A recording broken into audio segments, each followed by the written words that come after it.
I didn't do it. Tomorrow I will. Mondays are tough for me, bro. The weekends. Day after the Super Bowl, we shouldn't even have had work. I know. It was tough. And it was cool. It's like, yeah, we got overtime, but at the same time, I was hoping the game would be over by 10. I would have been after midnight. I got up at 5. I wanted to die. Oh, so you got less than 5 hours of sleep. Yeah, I couldn't wind down. It's tough. Yeah, it's tough. You don't just go up and fall asleep. My wife can. She can just lay down and like 2 minutes later, she's asleep.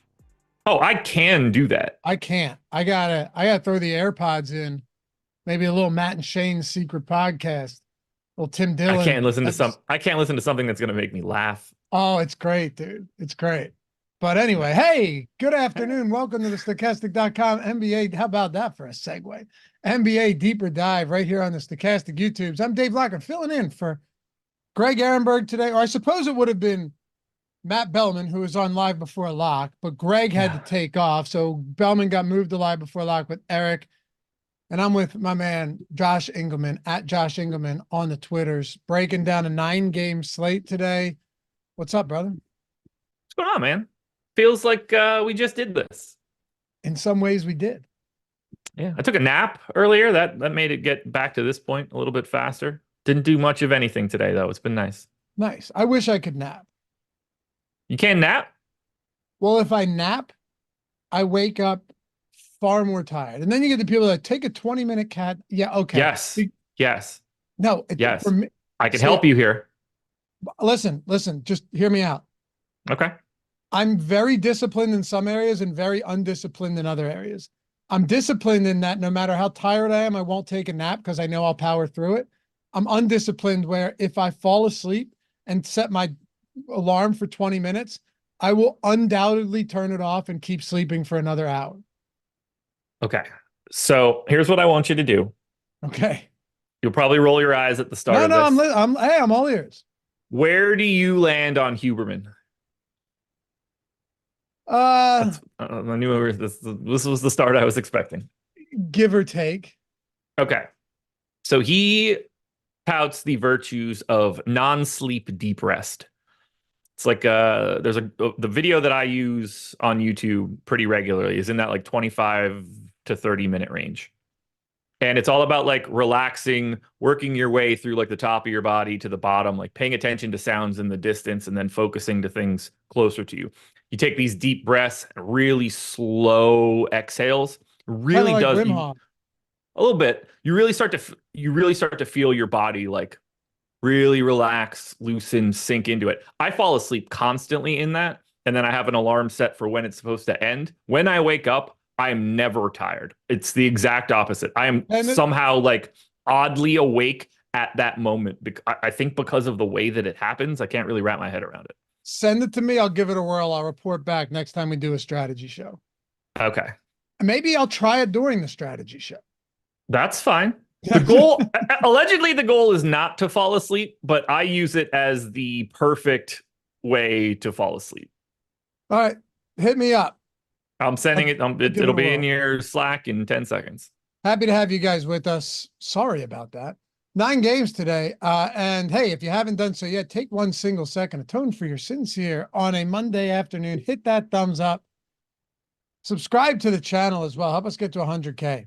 Much appreciate all you guys supporting, hanging out, and choosing Stokastic as your daily source of DFS each and every day. You ready to get into this? Let's do it. Philly went from 9.5 to 11-point dogs, 230 total against Cleveland. Well, we talked about it. There have been some things that have shifted a little bit. Sure. Essentially, all the news we've gotten today for NBA has been for tomorrow. I'm sure you've noticed that. Say everything for tomorrow. Yeah. But the one spot. Well, I don't know about everything for tomorrow. That seems like an overly simplistic way. Dean Wade is now questionable.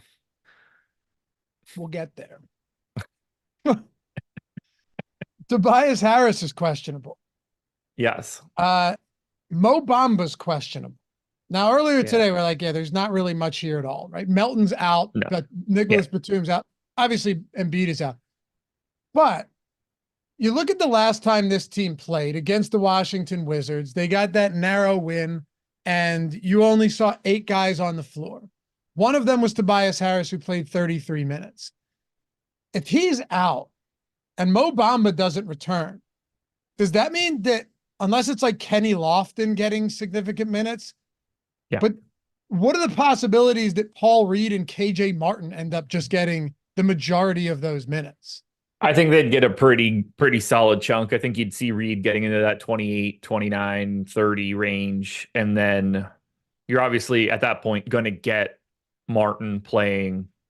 I mean, he's going to be playing regardless. You're certainly going to be getting a bigger chunk of backup center run. I think you could probably run out a Lofton, 8-ish minute rotation, something in that neighborhood. I mean, they're pretty loath to use him. It's a horrid spot against a front court of Evan Mobley and a front court of Jared Allen. Oh, it's brutal. So I don't think it's going to like unlock Lofton or anything, but it's going to make you feel a lot better about getting to a really shitty KJ Martin. Look, KJ Martin's not exciting. All I'm saying is that last game he was on the floor for every minute that Harrison or Paul Reed didn't play. So like, his only problem is that he's a 0.65 guy. What's that? Yeah, he would absolutely get a giant chunk of minutes. His problem is that he's a 0.65 fantasy point per minute dude. Oh, he's not very good. Also, he's 4,000 and he's not minimum salary either. That's a bit of an issue. That's sort of the problem going on for Paul Reed. Like, he's 6K already. So even if you give him 30 minutes at a fantasy point per minute, you're only at 5X. That becomes solid. I mean, it's a lot better than the absolute no way to play him right now situation that we have. Yeah, because it is a brutal matchup for sure. It's horrific. We have 3% ownership coming into Buddy Hield, and that's the highest mark for anybody on the team. Like, I don't have a single share of anybody from Philly. Game could be over quick. I will say though, KJ Martin could be the type of guy that even if it's a blowout is on the floor and it doesn't matter. Well, yeah, they're going to, if those injuries break, they're going to get to a point where if there is a blowout, they don't have enough bodies to like differentiate between a bench crew or not. Right. Yeah. So just wanted to throw that out there. I know it is a bad matchup, but if those two guys with Embiid already out, if Harris and Bamba both sit, I think you'd at least have to consider, just given the lack of bodies that are going to be on the roster tonight. Yeah, you go from a Philly situation where you're going to absolutely get nothing here to, okay, at least we could have a bit of a conversation of some of these guys popping up a little bit. Right. And we'll know. Good thing we have live before a lot coming up after this. We'll know. Yeah. It's not you need pretty much everybody on this team to gain, like, well, from a Buddy Hield standpoint, Oubre, Harris, Martin, I guess Reed to a degree. You need those guys to gain like 7 raw fantasy points to start being talked about a little bit more. Right. I will say though, even if Harris is out, it doesn't get me onto Maxey at all. Like, it doesn't do anything for me when it comes to the more expensive pieces like Maxey. No, you would need to cut. Maxey would need a projection north of 50 at that point to like really start creeping into some things in comparison to the other people at the top of the 9K range. You have any interest in Cleveland? Well, now that Dean Wade is questionable, way to bring that back. I like Jared Allen a little bit at 7,200. He's been playing pretty well over the past month and change. Obviously we're working Garland back and we're working Mobley back. But, somewhere in that 1.2, 1.25 range, 7,200, the price still gives you a little bit of a sticker shock, but he is the one getting ownership. He's the one getting optimal rate, 15% optimal, 15% owned. I'm a little under that 15% ownership mark, but at the same time, as I look at it, he's pretty clearly the guy you want to get to. And then after that, you certainly never feel horrid grabbing Donovan Mitchell. All right. Well, how about the Pacers? We spent a lot of time on them this morning. And yeah, like there are some games though where we're just going to be like, done. Yeah. And that's we just got through one of them. This one's going to be a little bit different. I think from this morning, there were probably around 4 of them almost that were just kind of, well, this guy's okay. And aside from that, you don't want to do a whole lot. But we've now got Halliburton down at 4% ownership. You and I had a back and forth on this this morning where it's like, hey, if you're projecting his minutes to climb from last game. By the way, the spread on this went from 11 to 9.5. Sure did. So is that significant? Well, at least it's not moving in the other direction. Yeah, that's true. 230. If it was moving in the other direction, I would actually start to think that they're playing Halliburton more. Yeah, but I still don't think the 1.5 points No, that's makes. we're not talking about anything significant. It Yeah, I don't doesn't think that's change any outlook for either side. yeah, I don't think that's indicative of Halliburton's minutes. But Jalen Smith's out. Halliburton's questionable. Assume he plays. His props are up everywhere too. So I think there's little Yeah. reason to believe he doesn't play. If you have Halliburton playing Ooh. 30, what's up? Oh, my other half of my Onyx rewards just got sent Oh, I out. thought they First were half of them got green. here today. If Halliburton plays like third, if you are projecting him for maybe a slight increase off of that game, because last one was a blowout, like, 31, Yeah. 32 minutes, he'd look really good. But if you're only projecting him for 28, 29 minutes, closer to what he had been seeing, then he doesn't look quite as good. But 4% Halliburton against the Hornets, dude, I can't get away from the appeal there. And maybe it's a trap. So I bumped him up to 30 minutes now. The problem is, like, I think he kind of looks exactly like Dame does. If you're giving Dame 36 minutes like he normally plays. You've got like Scotty Barnes just below him at 8,500. I kind of prefer Scotty Barnes because I think he's playing 36 minutes tonight. He's just kind of in no man's land. When you get up into that 8K, that high 8K range, that low 9K range, you start looking at all these guys that are all pretty similar to Tyrese Halliburton in and around Tyrese Halliburton on a per minute basis. But we've got Halliburton, who is unequivocally playing or projecting at least for 3, 4, 5 minutes less than those guys. It's not so much that Halliburton doesn't look good. When you start comparing him to everybody around him, those minutes start to matter more. It gets more difficult. If you're playing Halliburton, you're hoping that he could get out there for more minutes than he's been seeing, because he's seeing a relatively steady increase in playing time outside of blowouts. You're hoping that he gets back to his normal playing time. Or and even you hope to get there the day before, the day that he does it before everybody else does. Correct. Like a 34 or something like that. Yep. Because he took a that jump. Closes the gap in a big way. In a huge way. And I don't, obviously neither of us know for sure. You just, it's kind of a guessing game. It's better for you to be early than late because of the way that contests work. If this is like a double up, then it doesn't do you any good to try to guess that information. 100%. If you're looking for $100,000 at the top of a contest and no one's going to that guy, and there's a reasonable expectation that one day Tyrese Halliburton is going to play 35 minutes again, might be the right time to take a shot. Yeah. And to be fair, he could still drop 60 fantasy points in 30 minutes. Sure can. So we'll see. But he went from 22 minutes to 29 minutes overnight. Yeah. Right. So I don't know. We'll see. Anyway, how are you still getting to as much Isaiah Jackson as you were earlier in the day? I have 46% right now. He is now up to 16% optimal for us, which is the highest mark by far on Indy, and 14% ownership. So I'm just going to go out on a limb and say that I am responsible for all of that happening. I put that juju into the world, but I'm still getting there at 3,500. I even took a minute away from him. So I'm down to 17 minutes. He is one extra foul to Miles Turner away from picking up a couple extra, potentially. They have options to go smaller, but we did just see Jackson and Turner split 48 center minutes, so they didn't appear to want to go to it the last time out. Doesn't take much. The two guys that are getting the most ownership here are Miles Turner and Isaiah Jackson. Now, Turner's 23% owned, 11% optimal, massive negative leverage score. I tend to agree with that. If that ownership is to be believed, I only have 6% Turner. I think he grades out really well, and I'd like to get him. But if that ownership is already there, I'll find a different 6K center, or I'll get to his backup, and I think that sort of synergy really helps. You mentioned it earlier today, though. That ownership was very low. It's tripled since we did the strategy show. Granted, they're putting out an early run of ownership for us so we can do the show. Yeah, that's not an indictment on our ownership at all. No, of course not. That's the information that exists at 10 o'clock in the morning. Yeah, sure. Is there anybody else worth talking about here? The one guy I really wanted to touch on was Halliburton, and I think we covered that. I knew you wanted to spend some time on Jackson and Turner. Nobody specifically, but you want to pay attention to Indy at least a little bit. Both of these teams are Charlotte's the worst defense in the league. They're average in pace. So Nemhard, Mathurin, Obi Toppin even at 3,200, Siakam, McConnell to a degree at 4,200. Like all of these guys are in this like 5-ish% optimal rate.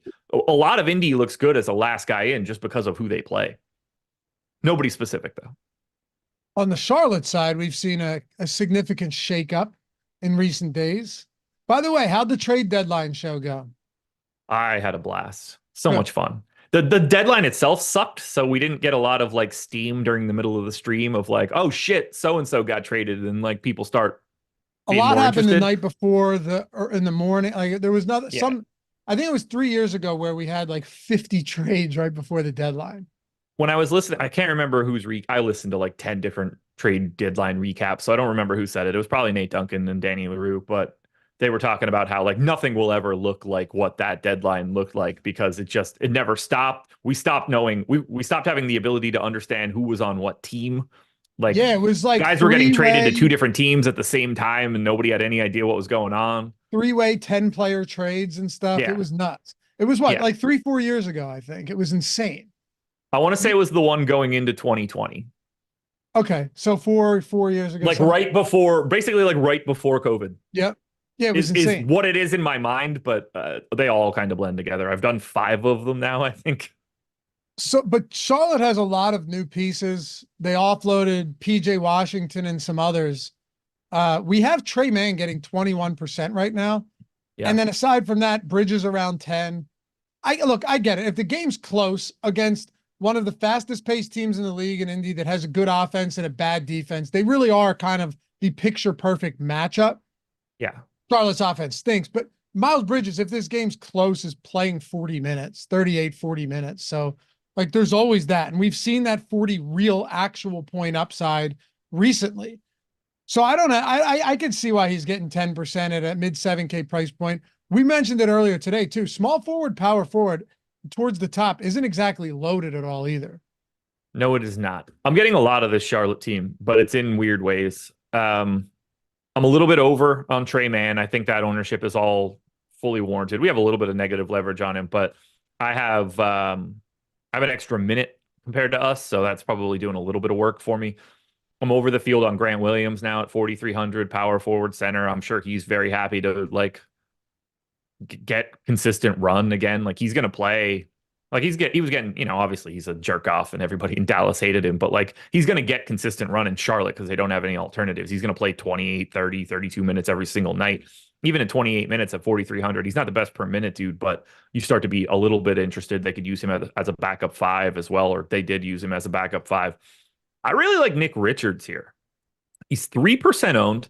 He's unequivocally their starter. There's nothing stopping them from closing with him. He only played 25 minutes last time out. They did close in a relatively weird way in that win against the Grizzlies, but there's nothing stopping Nick Richards from going out there and playing that 29, 30 minutes that he plays every single game. Like we have him at 28 and a half. I do have him at 30, but even if you wanted to go to 29, has he been playing well lately? No, 0.9 fantasy points per minute over the last 30 days. But in a matchup against Indy with this bad defense and pace up spot, like I think Nick Richards as a GPP type center, especially in this lottery ticket bowl that you've got going on tonight for 110,000 entries or whatever, 3% own Nick Richards against the Pacers, to me, seems like a really interesting GPP option. Does Brandon Miller have any viability in GPPs? I mean, the problem here is that the price is so far from Richards and some of these other guys. He's up to 7,300. He was playing remarkably well. I mean, this guy was just really heavy usage, and PJ Washington's gone. PJ Washington's the guy that's going to soak up some usage. So essentially at this point, I mean, you have Bridges and then kind of everybody else. I suppose Trey Mann will still be pretty involved because why not at this rate? But he's gonna run the show until LaMelo's back. They have to let him, right? Who else? Like and Cody Martin, they should want him to. They should want these young dudes, like real young dudes, to give it a shot. Yeah. Cody Martin isn't your permanent solution as the floor general. No, not at all. Brandon Miller's tough to get to. It seems like these new guys coming in are really reducing the usage rate capabilities of Bridges and of Miller. Like they've been owning it all. And I think bringing in this fresh crop of people to round out their rotation, at least in the betting markets, definitely impacted the previous rates that I had in for Bridges and for Miller. So I'm finding Miller to be a little bit pricey. And I have him projected. Here's how Brandon Miller is a little pricey. I have his per minute rate for today's game higher than it's been for the last 30 days. And I still don't get him, and he's not owned. So that's really all you need to know at this point. I have him projected better than he's been on average for the past 30 days when he ramped up to this price tag, and I can't get him. The only people that I'm getting to in double digits of ownership are Miles Bridges, Nick Richards, Trey Mann, Grant Williams. And I have a little bit of Misic. Steve said, Dave and Josh just purchased the lineup generator for NBA. How close to lock is the best time to run it for the original lineup? Yeah, I mean, look, you're going to want to run it close to lock, but I'm of the opinion that you should start what you're doing at 645. Yeah. I mean, what I was going to say is that I have no problem running it at 630. And then if nothing significant happens, then yeah, like, sure, you could run it again or whatever, but if nothing significant, fine. But I'm always under the assumption that I'm probably going to be running something at 655 as well. So yes and no. In the past, I would have agreed with you. I don't think it has to be like that anymore because of late swap. Because it's so easy to late swap now, if you get news at 650, unless it's in the 7 o'clock games, you probably don't have to give a shit about it and you can deal with it after lock. Instead of scrambling to get like we can only get information back out and updated so quickly. And then you still have to run your sims at that point. Unless you're like in this example, like if Tobias Harris somehow got ruled out at 655, at that point in time, you're probably scrambling to figure out what you need to do to make your Philly changes.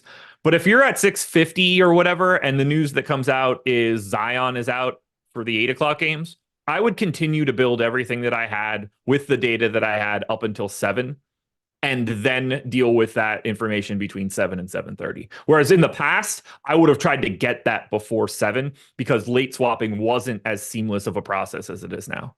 Totally understand. When I say 655, I mean for news that comes out for these later games at 640 or 645, and then it's updated by 655. Yeah. Yeah, somewhere in that 645 to 650 range is probably when you should make your run. Yeah, but also the most important thing you could do is figure out how long it takes you to do what you want to do, so you know what your time span is. 100%. But it's also I think it's also entirely slate dependent too. Like if I'm going into a slate and I see, oh my God, I have like a 7:30 news breaks at 655, but I see that I have all heavy exposure to cheap guys that were the best values on a 7 o'clock lock, but now they're not the best values anymore. I don't want to get caught with all of that either. 100%. So I think it's just slate dependent, really, right? Like if the news breaks, you'll know what type of moves to make. It's all easier now, though. It's way easier now. Without if you have a late swap tool, like with the Sims, if you have the late swap tool, it's like pop in for 2 minutes and make your swaps. It's very, very simplistic process. Yep. Newscrasher said those were the days he was talking about that trade deadline when these guys were doing live before lock on Madden slates. Yeah, wasn't live before lock or Madden. It was NBA Sim 2K Sims where we were giving away $10,000 to people and like 80-inch flat screens every night. We did do Madden, but I didn't do it. I don't think I didn't do it. We kicked it off. I think Spags did it. We had FanDuel sponsoring our show, Tory and Cody. Oh my God, dude, it was insane. Like our stream was on FanDuel and my background was so fucking bad, dude. Like everything looked so bad. You know what really messes me up here? The craziest part of all of this is that DraftKings still has it. I know. They still have the Madden streams and people enter them. Yeah. I get questions about it. Like, I don't want to say regularly, but like not all that infrequently. That's the pinnacle of degeneracy. Anyway. Can you imagine? I get why it happened when we had dick all to do other than be like, well, I hope Korea's playing baseball today. Yeah, but now that's insane. Anyway, I can leave my house. Chicago plus 3.5 at the Hawks. 238 total. Caruso is questionable, Josh. He went through shoot around though. So I guess as of now, we'll just assume that he's going to be active. Yeah. Some ownership going to DeRozan, small forward, power forward, Kobe White, MPE as well. Vooch, Drummond, Tory Craig. Let's break down that front court spot with the two bigs going today. Drummond still sub 6K, Vooch 7,900. What do you make of it? I'm up to 20% now on Drummond. I got him up to 24 minutes. I was just light this morning. So I am now getting to Drummond. I am mostly fading Vooch. His ownership came down from this morning, which I expected it to, but I don't really have him. I've got DeRozan right around that 25% ownership number. I've got a big chunk of Kobe White, and I think White and DeRozan very clearly should be the two guys that are pulling the most ownership. But pay close attention to Drummond. Like, the expectation at this point should probably be they're going to play like 6 or so minutes alongside of each other. It's not out of the realm of possibility that at 6:59 you get a Chicago Bulls starting lineup that has Andre Drummond playing next to Nikola Vucevic. I don't think they're doing it, but the fact that they did it 3 games ago at least puts it on the table. Either way, as long as he's going to be able to play alongside of Vooch, then Drummond is in play because he's such a good per minute basketball player. So he right now is tied with DeRozan for me as the most exposed Bull that I have. I have a little bit of Caruso, got a little bit of Tory Craig here, who's coming in around 10% ownership. Just he's 3,100. You know, you're hoping for some value somewhere. Bulls look really good here. It's almost like facing the 28th ranked defense that plays at the 5th fastest pace is a good thing to get to. Yeah, it looks good, and it's a clear pace up spot for a team like the Bulls too. And there's your news, by the way. Tobias Harris out. Bamba's in though. Yeah. I actually think this basically doesn't matter other than you can probably get to KJ Martin now. I think the Bamba news is bigger than you might have thought, than we might have thought. Like, if Bamba was out, then what do they get? I guess Loughran. But if Bamba's in, if you wanted to split center minutes between Paul Reed and Bamba, you could, and then just, you know, Kelly Oubre, and whoever, KJ Martin at the 4. It becomes a lot easier for them to fill these minutes if you can give like low 20, even high teens to Bamba. Yeah, I don't think that Harris being out is really going to actionably change how you get to Philly. I don't think so either. If it was a different matchup, we might be singing a bit of a different song here. Sure, or a smaller slate even. Like, with 9 games right now, these guys are dog shit value against Cleveland. How would you rank Chicago today? Because there's a lot of ownership coming in here. I will co-rank Kobe White and DeMar DeRozan 1. I don't have much of a separation. They're same price. They both have an MPE. One's for a guard, one's for a forward. We have DeRozan more optimal. I could go either direction there. After that, I would say probably for me, Drummond and Caruso would be like tied in that next spot. And then I would say Vooch, then Tory Craig. Is there anything actionable from Atlanta tonight? Not really. Very minimal ownership coming into these guys, around 6% for DeJounte, 6% optimal for Jalen Johnson is the high mark there. And that's about how I see these guys. Last guy in for any one of the starters, by all means, you're not going to regret getting Trae Young in a lineup, Okongwu, Bay, Murray, whatever. But I have 2 shares of Trae and a share of Jalen Johnson. There's not a lot of ownership coming into this Atlanta team. They're at 15% in the aggregate. That is the 1, 2, 3. That's the 4th lowest total of the 18 teams today.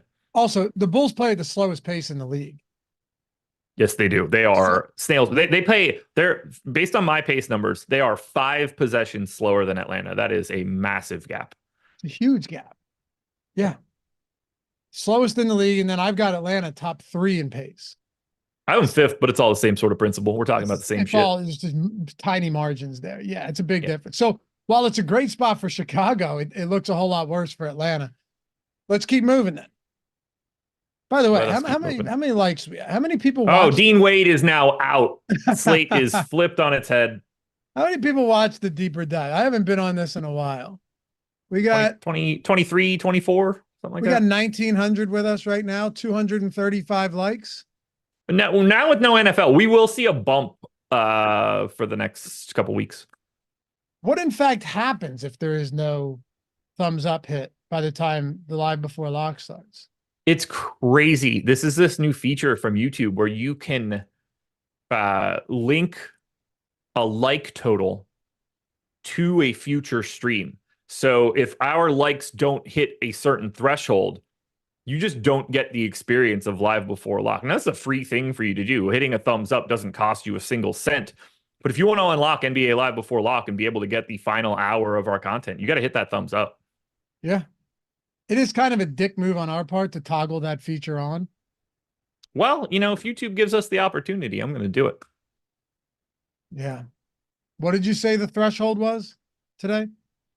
I don't think I don't know, like 50 higher than whatever the total is every time we do this. Yeah, I don't think you need the I think it's 500. Now, appreciate you guys though. Appreciate it. We got 1,900 people. We got to be a couple people in here that are kind enough on a Monday evening to tap that thumbs up and get us where we need to go. All right. You know so, what? I'm gonna. Do you want to watch it go up even higher? I think I can make it happen. Do I want to watch what go up even higher? The likes. Okay. I don't want to see your microphone start moving. Jordan's beating me to it here, but I'm going to ask. I don't like doing this kind of stuff. I didn't really mention it earlier today. It snuck out on the process show. I would really love if you guys hit the thumbs up because today is actually my birthday. That's right. If you can give me a little bit of a birthday thumbs up, I would appreciate that. That's right. Happy birthday, man. The old 31. Yeah, if only, man. 31. Ugh.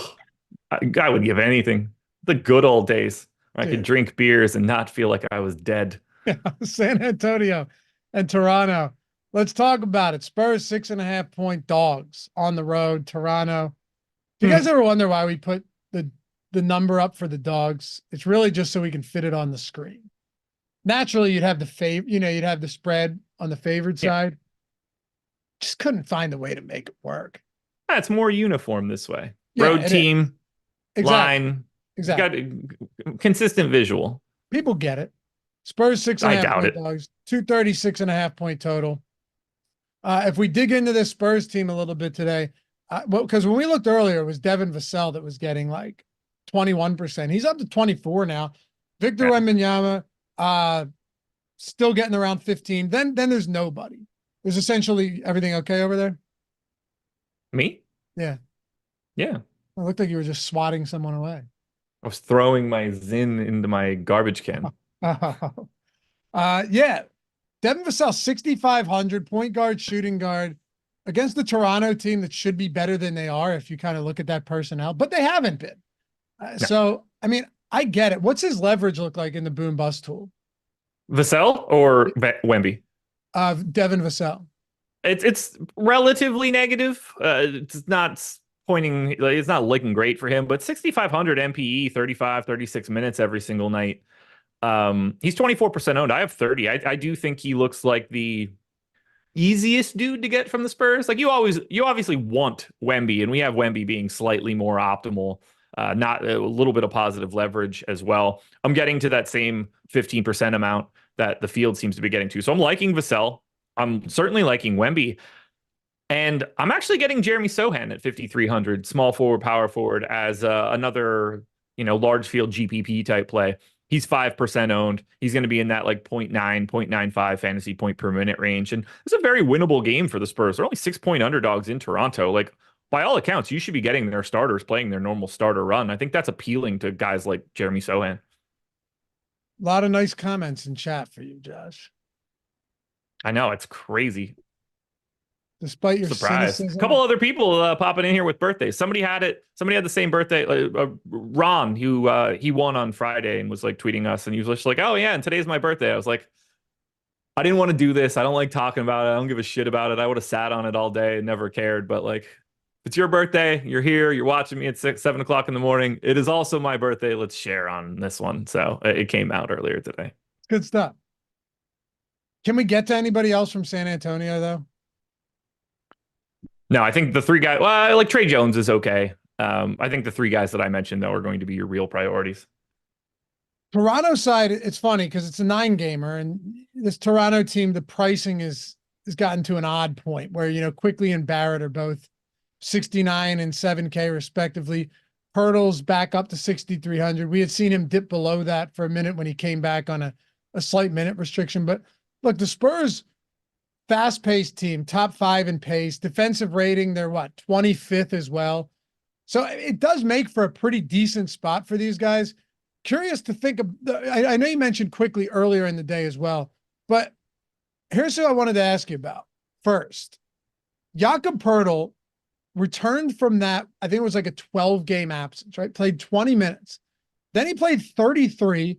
Then he played 28 in the second of a back-to-back. Yeah. In a blowout. So he would have played more. Then 33, 37. Last game only played 21. What are you giving Poeltl for minutes today? I know Kelly Olynyk's there as well now. But what are you giving the Jakob Poeltl for minutes? I went 28. We have 29. I'd be totally like, I would have no arguments with 29 either. He looks interesting, certainly revenge narrative here against the Spurs. If you want to have that conversation, I don't think he probably cares too much, but either way, I don't have any. I'm kind of like pot committed to the Nick Richards piece at whatever it is, 6K, I think. But Poeltl would fill the same sort of role in this spot. He's, relatively low owned. We have him with a little bit of positive leverage. If Jakob Poeltl was the guy that I was getting like Nick Richards, I would be totally fine with it. He's not right now, but I do think he grades out perfectly reasonable as a large field GPP option. Yeah, it's just crazy the amount of minutes he saw after one game of being limited. He just came back full. So interesting spot. What about Barnes and Quickly today? I mean, I'm still pretty heavily on Emmanuel Quickly. I have there's something about this dude that I can't stop getting him right now. So I have 26%. I also have 32% of Gary Trent. I think that's just a value proposition for an MPE. He's 4,200. I think this game projects pretty well for him. Spurs defense below average, pace a bit bumped. So you take that like 0.75 normal projection for Gary Trent. You're able to give that a little bit of a juice on a per minute basis. And then I'm still getting the Scotty Barnes. I'm a little bit over the field. He's 15% owned, 8,500, point guard, small forward. So you get to cross both positions. That's incredibly helpful. We have Scotty Barnes basically spot on his ownership from an optimal rate. That's basically how I have it. I have 20%. He's 15% owned, but I've got 20% of 3 separate Raptors. I think that's just a testament to what you get when you get to face the Spurs. If you rank them, how do you rank the Raptors today? I personally would have it Barnes, Quickly, Trent, Poeltl, Barrett. Okay. Probably have to speed this up a bit, but actually we got a couple landmines coming in. Yeah, a couple spots we should be able to cruise through. Before we do though, hey, PrizePicks. I mentioned to you Drewski cashed $1 million earlier on the Super Bowl. Yeah, it's good stuff. And they also did something where apparently I guess some of you guys probably know in chat too, because they said anyone who tailed Drewski will get their split of the additional 1 million by noon Eastern tomorrow. So I wonder what that chop looked like, because usually it's not a ton, but free money. And they won their card, or they won their lineup. I mean, how many people do you think matched him? That's what I'm wondering. Because first of all, if they matched, do you think 10,000 people did it? If they tailed him, number one, they already got a nice win. If they tailed him, because it was a 4-pick flex play, right? Yeah, it was a 4-pick flex play. You got $1 million for a 4-picker? I think I just assumed it was 6. It was a 4. So I mean, what's the payout on 4? No idea. You only do because I know. Yeah, well, I know 5 is that's no man's land for me. Yeah, I know. It's actually the most minus EV play that you could make. 5 picks is 10x. It was about, somebody's saying it was around $100. So yeah, it looks like about 10,000 people did it. Oh, that's sick. So what? You're just getting an extra $100 for tailing and winning that lineup? Yeah, that's pretty good. Yeah. $100 first match deposit bonus too, guys. Well, 100% up to $100. So if you only have 20, you get 40. If you have 50, you get 100. If you have 100, you got another 100 injected straight into your account. You're just building lineups with with player projections, more or less. So tonight, Jakob Poeltl rebounds. You think Tyrese Halliburton? You think he's going to play more minutes? Take that over PRA. You know what I mean? Yeah. I know Josh has a few sneaky spots that he's been looking at. You like them, you throw them all in. If you hit all 5, you 10x. You go 6 picks, you 25x. And you get an entire month free of our Odd Shopper Premium, which you know what that means. That means you get all of our tools for DFS pick'em sites and for betting if you're in a state that has both. So check it out. Link in the description and in chat. Really, really cool site. And shout out to everybody who got that extra 100. That's kind of neat. Who are your plays Also, today? Yeah, make sure you're watching my video at the ass crack of dawn when this one goes out. We're talking like somewhere in that 8:30 range, because not only am I giving out winners constantly since October, the NBA video is smashing. So if you're watching it, you have a lot more money than you did before you started. But two, I'm taking lines and those bad boys move, and they move on a very regular basis. I took Vooch this morning, less than 37.5 points, rebounds, and assists. That line is now down a full point to 36.5. So we got that one for free. I took Luka more than 51.5 points, rebounds, and assists. That is now up to 52. Every little bit helps in those situations, and I had both of those lines move in my direction. Getting that CLV, baby. When you're good, you're good. Love it. Check it out. New Orleans, Memphis. Let's dig in. So the Pelicans here, Zion's questionable. We have him in. I assume you have him in. Sure do. Got him at 12%. Mostly an underwhelming team. It is funny though, because it's good. They're going up against the Grizzlies team that's just terrible, but it's a 222 total. They're 9.5-point favorites, so they have a pretty decent implied total. The problem is once you get into the McCollums and the Ingrams, how do you prioritize those type of guys among some of the others we talked about in a similar price range and some of the guys that we're going to talk about in a similar price range? Only guy that I think you're really getting to with any sort of priority here is going to be Zion if he's in. 7,300 power forward eligible. He's 12% owned. We have him a little bit negative leverage, but right around 10% optimal. I'm getting to Zion. I have 18%. I don't have a single share of anybody else from the Pels. Obviously, if you're going to go to anything else, it's Brandon Ingram and CJ McCollum, but we're talking about, 5%-ish optimal guys. Now, if Zion is out, get yourself a bit more Trey Murphy, get yourself a bit of Brandon Ingram, get yourself a bit of CJ McCollum. Dyson Daniels is going to be out for the rest of the year. He probably out for the rest of the year. He tore his meniscus. So I don't think we create too much else after that point. Maybe you feel a little bit more interested in going to either Joval or Nance, just given they're probably going to play the 48 center minutes if Zion's not around. But Zion is the main guy you would want to get to from the Pelicans as long as he's playing. Derrick Rose, Zaire Williams, doubtful. Yeah. Everybody else is already out. Vince Williams, though, I mean, if nothing else, the guy's going to play a ton of minutes, right? He's going to get a lot of minutes. Back-to-back games, 37 plus or 37 minutes, 35 plus in 3 straight. They're a bad basketball team. They don't have many actual NBA players, but he's going to be on the court. He's got shooting guard, small forward eligibility. So there's something there. I get why I can see why he's getting 14% ownership. It's not really surprising to me. What's just pulling this up too? We have him. Yeah, I mean, look, 13.5% optimal, 14% ownership. Aldama, 10% optimal, 12%, or sorry, 10% ownership, 12% optimal in the boom bust tool. He's got slight positive leverage. So does John Conchar. So some of these guys do, but it's not like they're jumping off the page either. No, I do look at Memphis as a GPP team. Aldama in particular, I have 26%. He's 11% owned. I like the price. The minutes are going to be there. This is a team that's made up of a lot of guys that aren't normally going to be in the rotation, but Aldama is even when they're healthy. And then Triple J at 8,300 power forward center. I've got 20%. He's 7% owned. Memphis can win this game. Jaren Jackson is the actual real talented player here. 30+% usage rate with all these dudes out. If the shot's falling, if he's getting the stocks like he obviously has in his bag, I'm getting to the 2 guys I would want to get to from Memphis. I'm a little light on the Vince Williams piece, but I wouldn't regret having him in any lineups. The playing time is firm, and he's a guard forward eligible dude. Really easy to fit into lineups you want to make. Did we adjust Pippen's minutes down throughout the day? I'm assuming we did. We must have, right? Because we had. I don't remember what we had. I know I didn't touch mine. No, you were above him, or I'm sorry, you were below what we had. I think we have 19.7 now. I have 18, but either way. Yes, we had, I think 22 or 23. So we definitely came down throughout the day as we fine tune the projections. That makes sense. How much Aldama are you getting? Of 26%. Okay, it's a good amount. Which I'm all right. $5,500 power forward, dude. As a starter, that works. Well, almost 2.5x the field. Yeah, we are 2.5. Decent stand. It's not bad. New York and Houston. So funny to see a team like the New York Knicks with guys playing as many minutes as they are getting no ownership, but all of the salaries are just really beginning to reflect this playing time. It's not the greatest matchup by any stretch, but DiVincenzo is $8,000 now. Achua is $7,000 on DraftKings. Hartenstein's up to 6,700.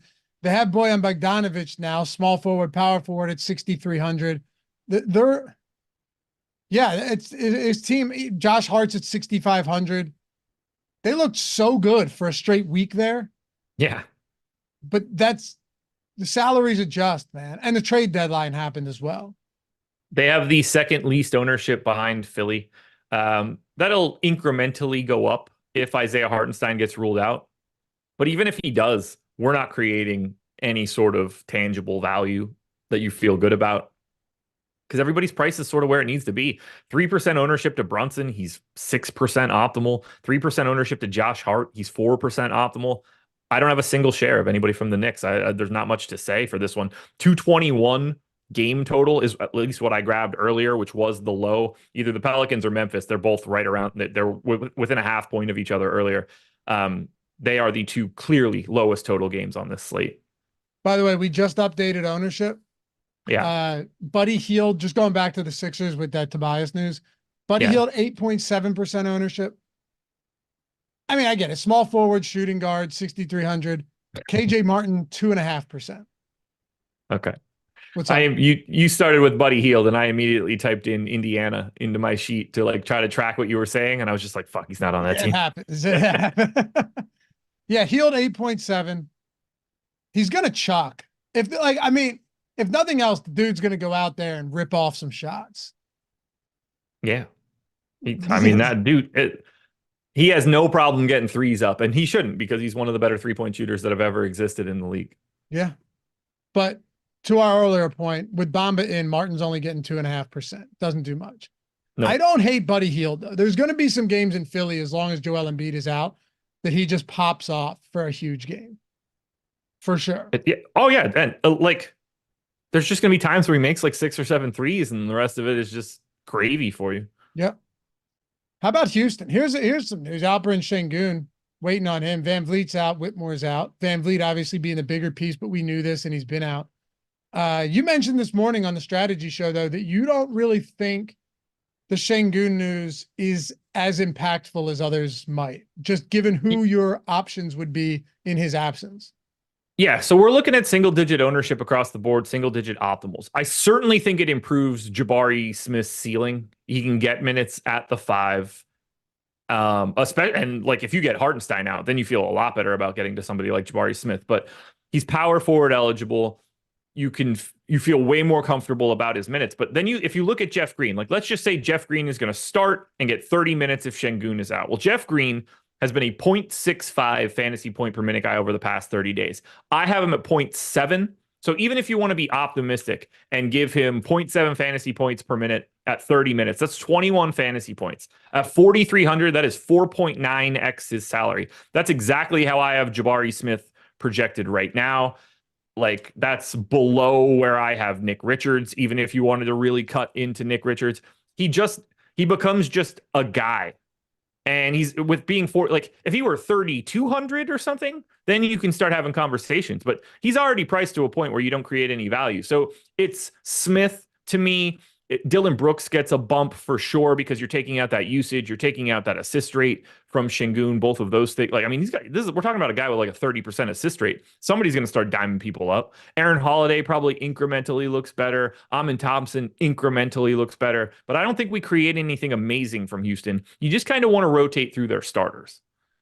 Yeah, you're saying just as pieces. If you're you'll have some, but you're not overloading anywhere here. Plus, Knicks are a very slow-paced team as well. They're also not a bad defensive team either. They're bottom 5 in pace. They're 7th in defense. So it's not like a good matchup for them either. No. DD said, if they ban Zins, I hope to see Josh host a show with an Adrian Peterson sideline-sized wad of Copenhagen in his lip. The funny thing is, who... By the way, you got north of 700 birthday likes, so good stuff there. Solid call to action, my friend.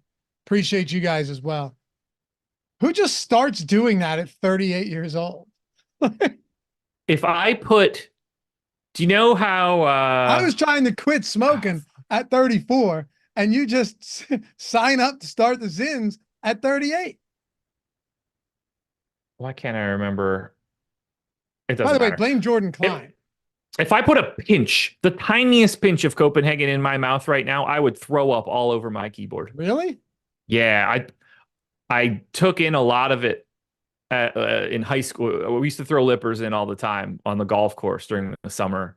You swallowed So some? I was on the golf team. Yeah, I swallowed a bit too much on like a 95-degree day and just hurled all over one of the tee box. I can't even smell that stuff now without it turning to my stomach. It messed me up so much that I can't smell or taste black olives because it's the same flavor and smell in my head. Yeah, that's bad.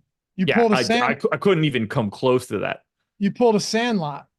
I did. Where there's And like, I wasn't throwing in, softballs in my cheek or anything with the red man, like those idiot kids, and then going on a tilt-a-whirl. I was trying to walk around with like a small bit of skull in my it'll lip. get you, man. Yeah, it'll get And you. oh my God, it turns my stomach thinking about it right now. Nothing on the planet could make me more sick than the idea of putting a lipper in. Fair enough. Anything else for Houston? We got 3 games to go.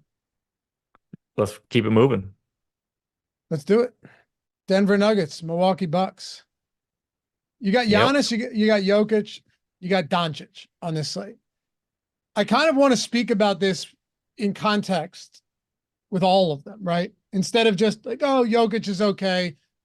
Then there's Giannis and there's Doncic, because right now, I should say in context to the ownership or relative to the ownership, because Jokic we have at 8%. We have Giannis coming in at like 2%. And then Doncic, obviously a good matchup, 21%. So by far the highest of any of these high priced options today. Yeah. So I have one share of Jokic. We have him 7% optimal, 7% owned. He's 11.5, but center only. Kind of difficult to get to, if we're being honest. He's the most optimal and most owned guy on the team. I don't have a single share of anybody else from Denver. Only other guy getting ownership is Jamal Murray at 4%. Now, Murray, to me, is the guy I would want to get to out of anybody here. Well, let me say that differently. I would clearly take any Nikola Jokic lineup that shows up because he's Nikola Jokic and he's a 1.75 fantasy point per minute guy, but it doesn't work as well that direction. So I would want to get to Murray before I got to anybody else from Denver, but I'm not getting to anything here. And I thought I would, because Milwaukee's defense isn't very good. They do play at a fast pace, but for Denver, this is just a team that never makes changes. They have the exact same rotation. There's no ambiguity. These guys have settled into prices that just always exist. And for that, it becomes really difficult to squeeze value out of a team on a 9-game slate. It's real tough. Beef Squatch said, Laffy, just trick your brain into loving the vape. Brother, I haven't smoked a cigarette in 2 years. However, quitting the vape's going to be a whole different problem. The message before that's better. Zach Lewis, give me that cowboy killer. We used to dip coke before noodling catfish. Yo, noodling catfish is nuts. I used to watch, there was a show on like Discovery or the History Channel. Hillbilly hand fishing. Is that what it was? I think so. Where they'd go in and they just like, fish around the bit and pull. Like, I'm never doing that shit. That's insane. I don't like fishing with a rod and reel. It's insane. I'm not using my hand as bait. They got a fish hook stuck in their abdomen. They got tetanus from like rusted rebar. It's so bad. Yeah, so I'm not happening. Shout out to you, Zach Lewis. That shit is insane. On the Milwaukee side, though, just both sides of this really not garnering all that much ownership at all. Milwaukee, even without Chris Middleton, there's just nothing coming in here. And by the way, it's not a road game in altitude in Denver either. This is in Milwaukee. So 4% ownership to Jay Crowder, 4% optimal to Lillard are the 2 high marks. Denver plays at a snail's pace. They're incredibly slow. I have them 26th. I have 4% of Giannis and 4% of Jay Crowder. Like, I didn't expect Denver Milwaukee to be a straight cross off, but it kind of is. At the same time, you know that Giannis and Jokic are fully capable of hanging 80 on you and just completely changing the entire slate. But I don't see them as the 2 pay up options that I'll be getting to today. If you had to pick one play from this game, who's your favorite? I mean, it's got to be Jokic, right? It's Giannis for me because of the power forward eligibility. Okay. And very little ownership right now. Yeah. Yeah. I mean, like 4% of Giannis and 4% of Jay Crowder. That's the most I have of anybody on either side. Crazy. And it's not, I mean, 229.5 total. I guess it does make sense. There are some spots that are certainly better than this game, but yeah, Doncic's getting 21%. How much of this too is just the fact that there isn't a ton of that 3K value out there today that jumps off the page? Certainly changing it up a little bit. It's not as easy to get all the way to the top. Sam asks, not everybody gets to face the Wizards. Exactly. Yeah, or the Hornets. Well, you're talking about Doncic, sure. Yeah. Sam, any discount codes right now to try out the Sims? We don't have any like specific right now discount codes, but we have a few things. One, if you're looking to try out the Sims, we have weekly or monthly. If you wanted to do all access, you have the discount where if you're rocking the Stokastic avatar, wherever it is you play, you get a really big discount in perpetuity, meaning, you know, every month, it never stops. It's not just 1 month. You get the discount every month. Or you can just do one sport for the week and try it out. And in the case of basketball, you can't beat it because you've got basketball every single day of the week. But you can all, Josh, you also have the lineup generator, which is step down in price significantly, but also like by far the best entry level tool that I think you can find on the market for sure, especially because we're already throwing out all the bad lineups. We're ranking like 100,000 lineups, sorting them, ranking them, and then tossing out 99% of them, only serving up the top 1% of lineups, which you can then see the ownership projections, the optimal projections, the ones you like how chalky they are. The ones you like, you can keep, save them, see all of your exposures, discard the ones you don't like, lock players in, swap players, although I'd recommend being careful with that because we're already serving you up lineups that profile well. But correct. Yeah, man, there's something for everybody, dude. There is. The lineup generator is the easiest tool we could ever sell, man. I love that thing so much. For the average person watching this show, if you're looking for something to get, I obviously want you to get the Sims tool because it's more expensive and that shit's better for me if you guys buy that. But you to start on the lineup generator, that's the key, man. You're getting the most bang for your buck for that one. And I think it'll help lead you to want to see what else we have. It's a good taster. It's a good taster for sure. Yeah. Everything in the description and in chat, by the way, if you guys ever wanted to try it out. And obviously, hit me up on Twitter. DMs are open if you have questions about how the tools work. We have a ton of tutorials for them as well. You won't be jumping in head first without any guidance, that's for sure. Washington and Dallas. So Wizards 12-point dogs, 247.5 point total. We'll have the speed. Actually, this shouldn't be too tough because Golden State's not going to give us a whole lot. But Washington and Dallas, there's a decent amount here. For Dallas, outside of Luka Doncic and Kyrie Irving, we don't have to talk about anybody. Luka's a phenomenal play today. The only hope, you said it this morning too, is like you need a good first quarter for him because if not, then you're just sweating the whole way, hoping it stays close. But it's a phenomenal spot for Luka against the Wizards. It's a good spot for Kyrie Irving with a huge drop off in price. Also, how often you want to get to both these guys in the same lineup? Tough to say. They both look great.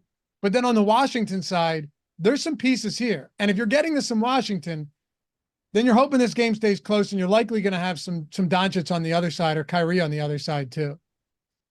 So we have Denny Avdia as a giant negative leverage play. He is the guy that I'm getting to the most here. I think the positionality is really what's driving it. 5,900 small forward only, 30% owned. I have 30%. The other guy getting a ton of ownership for Washington is Tyus Jones at 21%. He does not have the same negative leverage, but he does to me. So I only have 4% of Tyus Jones. So I'm running a little bit on the opposite side of where we've got these two dudes.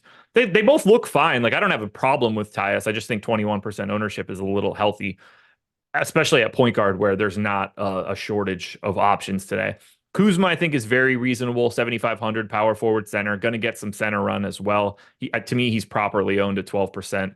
And then Bagley at 5,300. If you think that he can play a real center rotation, then 10% of Bagley isn't the worst idea in the world. Revenge narrative alert, I guess.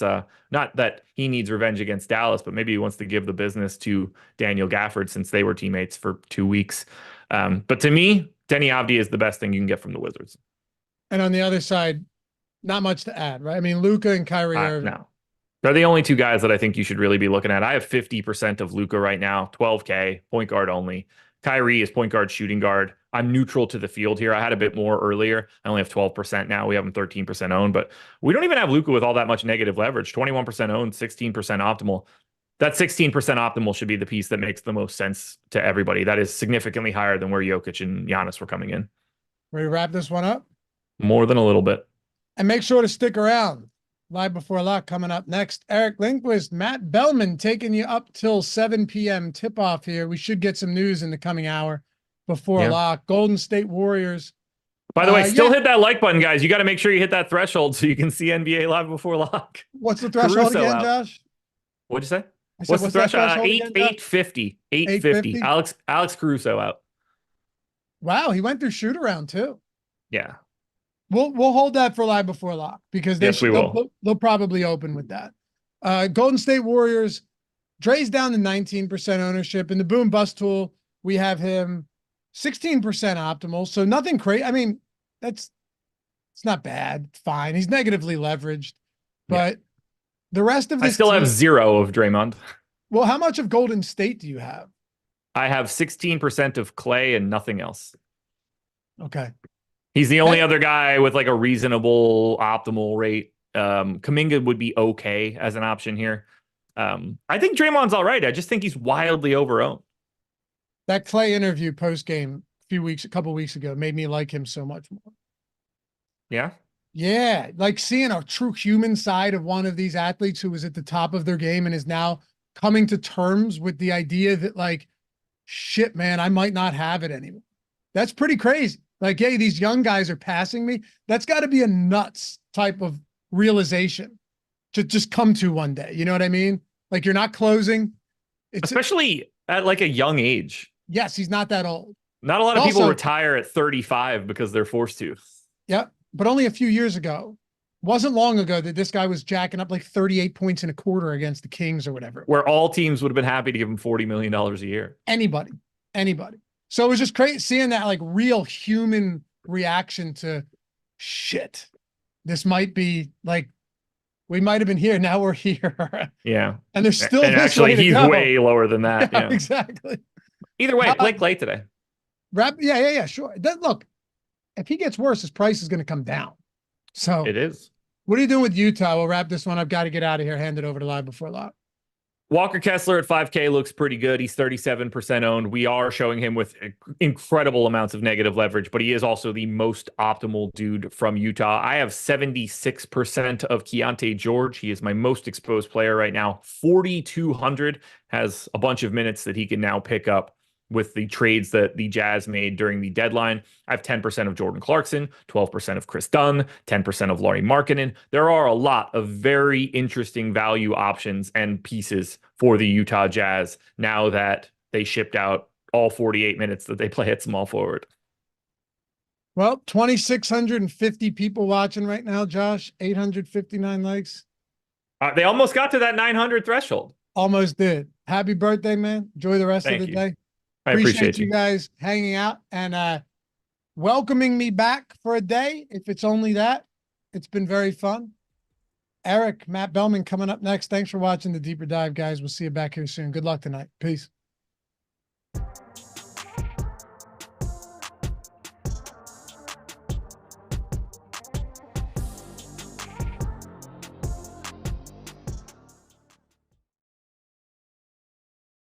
We're back. Another edition of the Stokastic Hall of Fame with a Millie Maker win this week.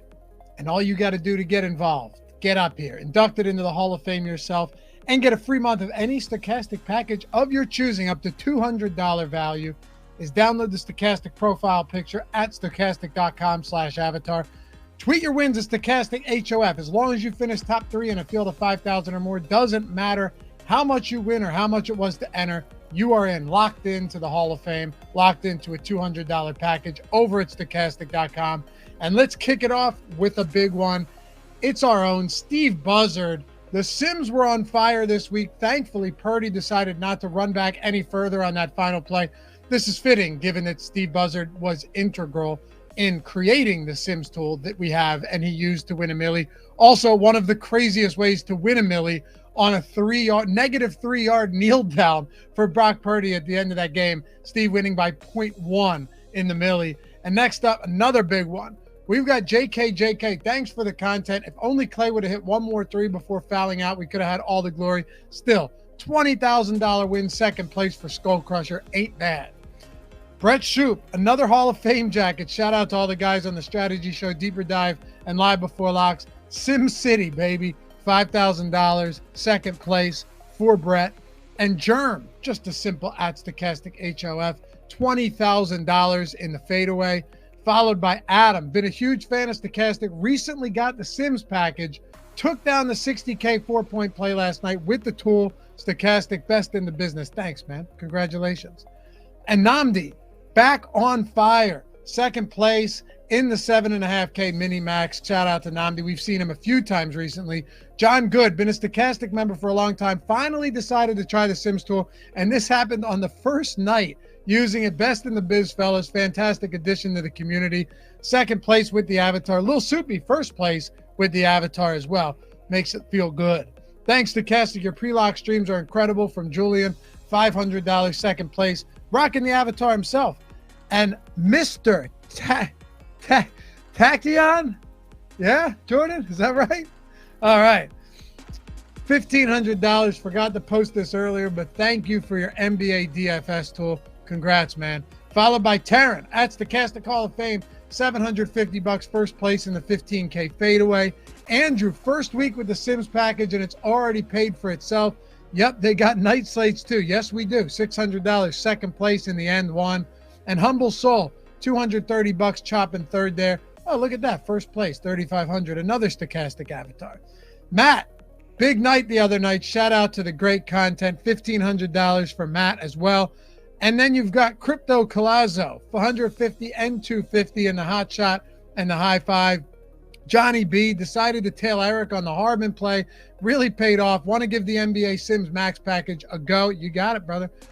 Yeah, thanks, guys. And Alex took down the piggy bank on FanDuel. Couldn't do it without the best tools and expert analysis. And finally, Jenny, very in-depth analysis, $125 in the 1-800-Flowers series over there on DraftKings. Shout out to all you guys. Welcome to the Hall of Fame. You've now been inducted. Welcome back. If you've been here before, go grab those free months. Email us at support@stokastic.com and get playing on the Sims, lineup generator, whatever it may be. And if you're not rocking the avatar yet, stokastic.com/avatar.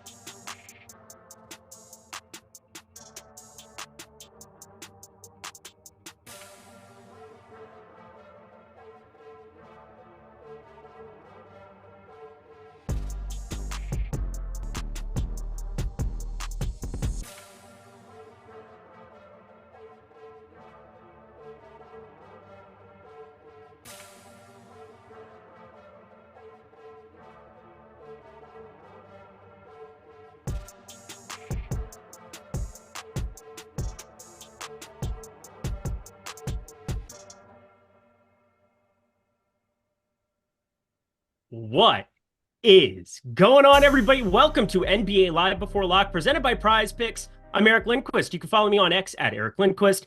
We'll be happy to answer any questions that you may have for whatever reason you might have them. But there's a nicer, more gentle man, if you will, kind man out there in the great state of Ohio. His name is Matthew Belman. You should follow him at Fantasy Tips. Matt, my dude, besides that creepy intro I just said, I don't know why I did it that way. How are you doing? I'm okay. If it looks like my eyes are red, it's because I've been crying all afternoon about it. Because your high is at? Oh, never mind. What? That too, but it's mostly because I've been crying all afternoon about a bad League of Legends DFS loss I had. But that's the nature of the beast with DFS. So I'm excited to hopefully get it back in NBA tonight. And we already got the news coming in. The nerds hurt you. They did. Hurt you. Yeah, the Europeans, man. It was European LPL. It was. Let's go. It was the LEC. LEC action. Okay.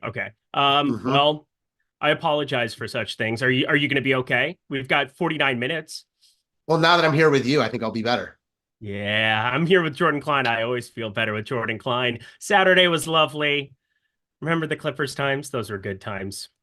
We're going to be doing that a lot more, that's for sure. But smash the like button. You already did, actually. 940 of these damn things. You guys are psychopaths. I mean, Lofty and Josh, they're pretty good at getting the likes, but can we get this thing over 1,000? That would make me happy. And yeah, look pretty cool. Phil Sensing starting things off the right way. I mean, this is a good way to break the ice here with Matt. He's had a tough day. The nerds hurt him. The League of Legends was not fruitful. The bounty was not there.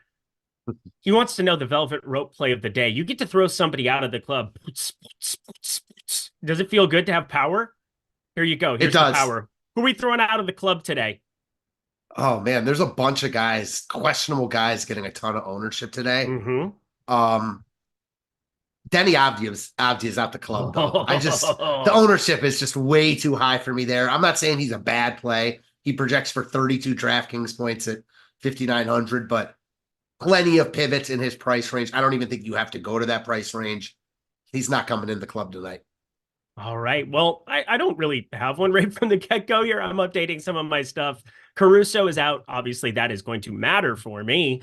That is for sure. And then just getting some clarity. Always a good thing to have. Good song by John Mayer for anybody who cares. Got Tobias Harris, who's out, which definitely is going to change some of what I'm doing, although it is a disturbing, disgusting spot. Now 11-point dogs there in Cleveland. 230 total, though. Still something that I think we can mine out of that situation. But you ready to dive into this slate, my friend?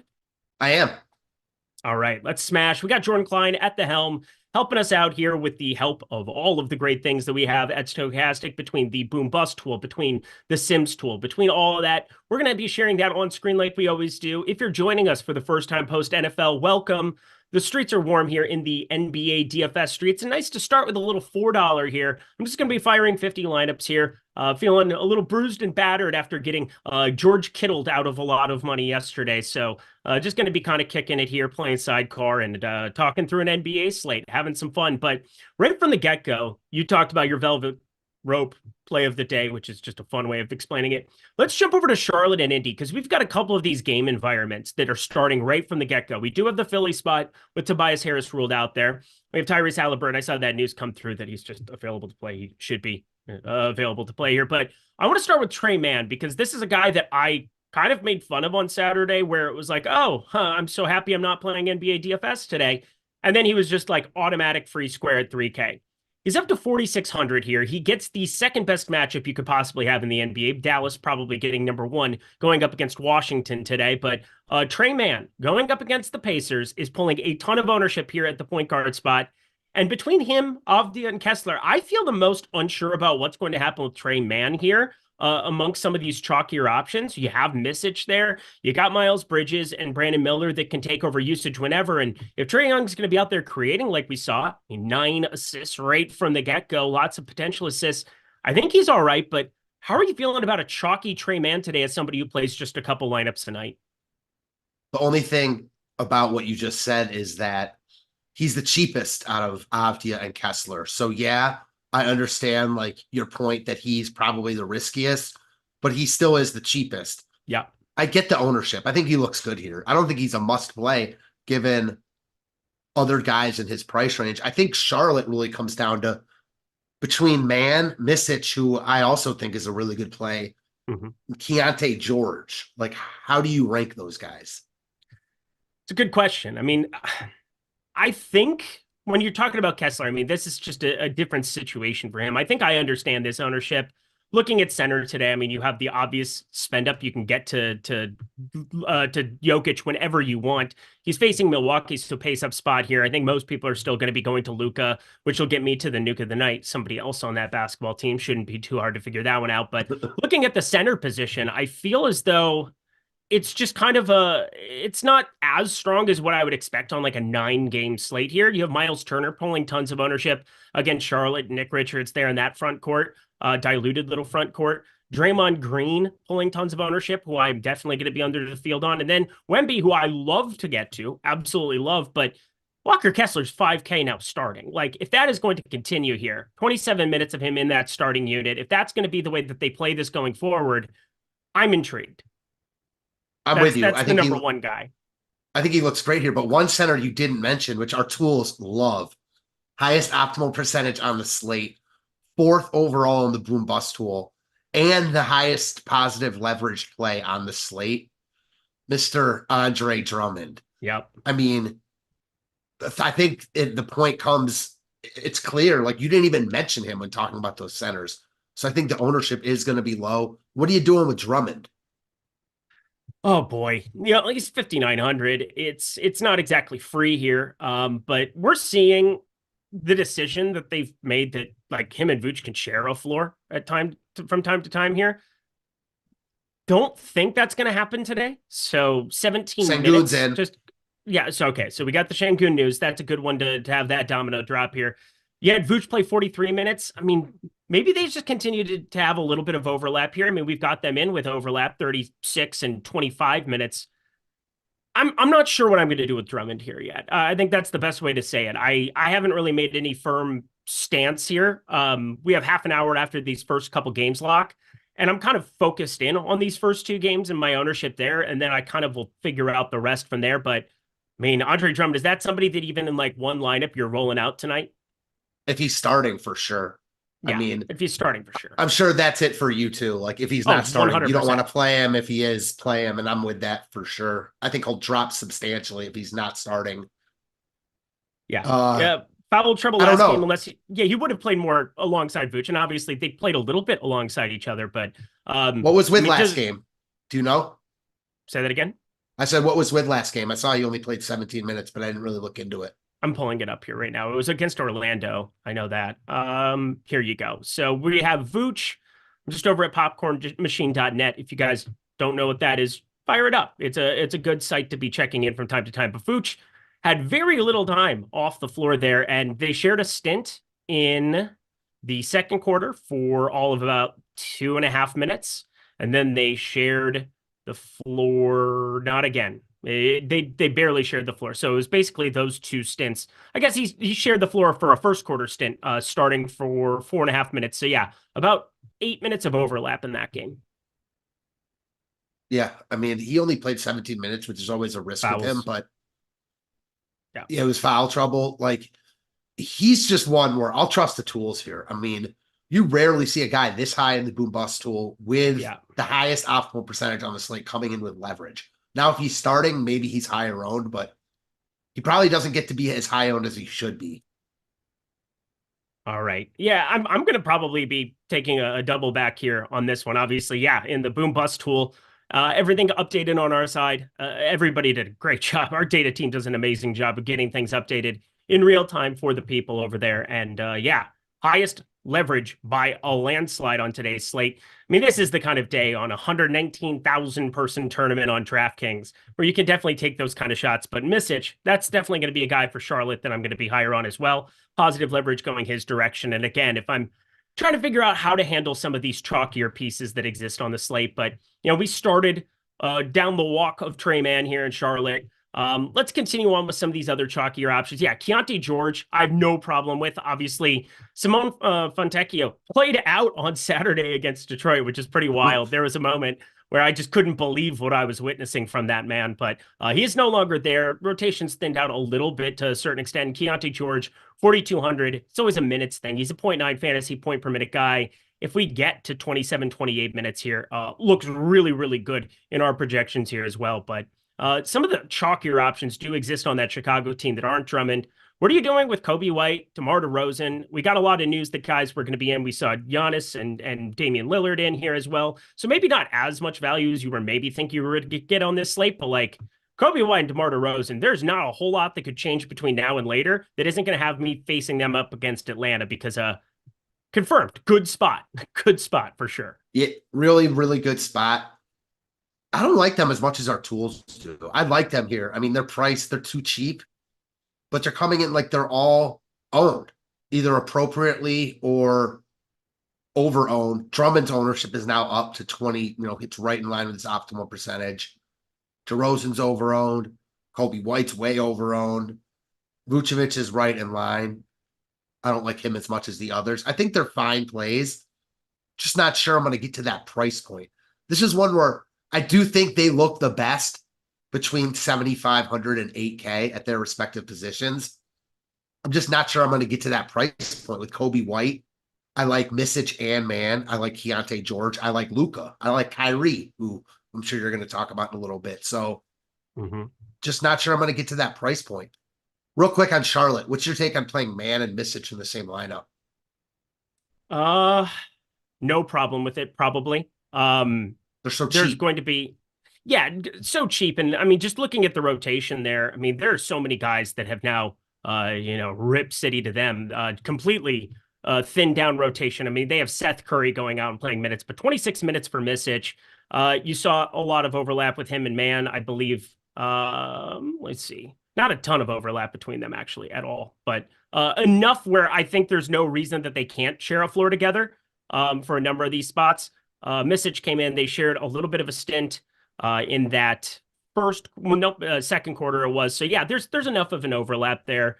The price point, too. They're cheap. I have no problem in playing them both together, but I guess it's just trying to get a gauge of how much I want to lock up lineups early, because this is still a slate that has 2 hours to it.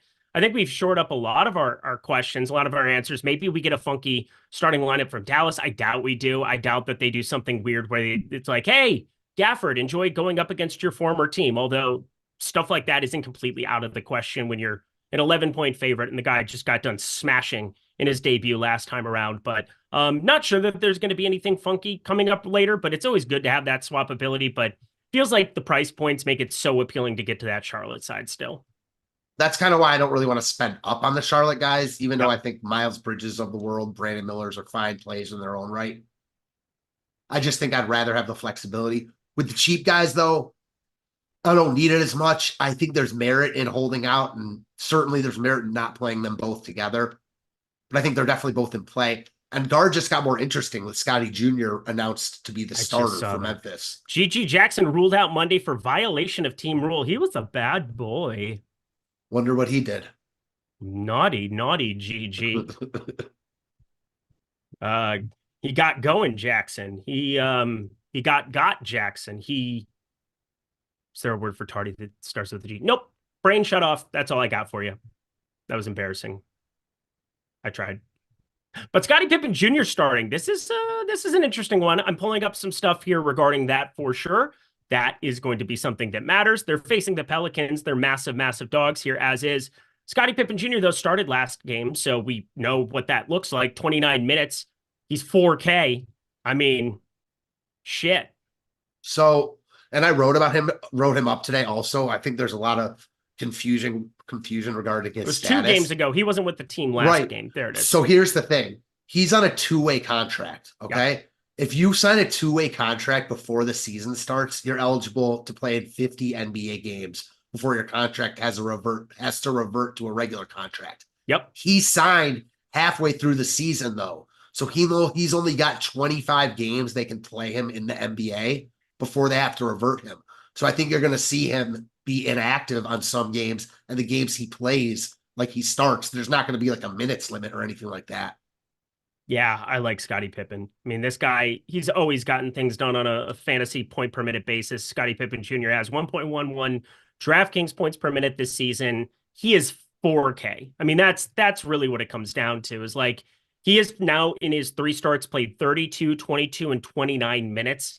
I mean, you just put him in at 24 point per minute, 4K. He's going to be one of the best plays on the slate today. So where does he rank for you with Misic, Man, and Keontae George now? I mean, I'm updating it here on my end. I know that our data team, they're going to be updating everything immediately here as well. I don't want to go out of, because I know it's a Pelican spot where they're massive dogs and there's some risk involved, but kind of not, because as you said, they're going to call him up and they're just going to play him a bunch. This is a lost season as is. For me, it has to do more with like in that last, I want to look at the rotation here alongside Jaren Jackson Jr., because this is going to be something that I think really matters as well for what we're looking at here. But he is 4 freaking K. And he is in the worst spot, but to your point that I think you were getting to, he's the best fantasy producer of the bunch. Oh yeah, by far. And Gilliard, for what it's worth, I mean, I did go back and look at some of his G League stuff, because he was doing more than just dishing out assists there. That was something I wanted to see if there was at least the potential with nobody else there. what was that?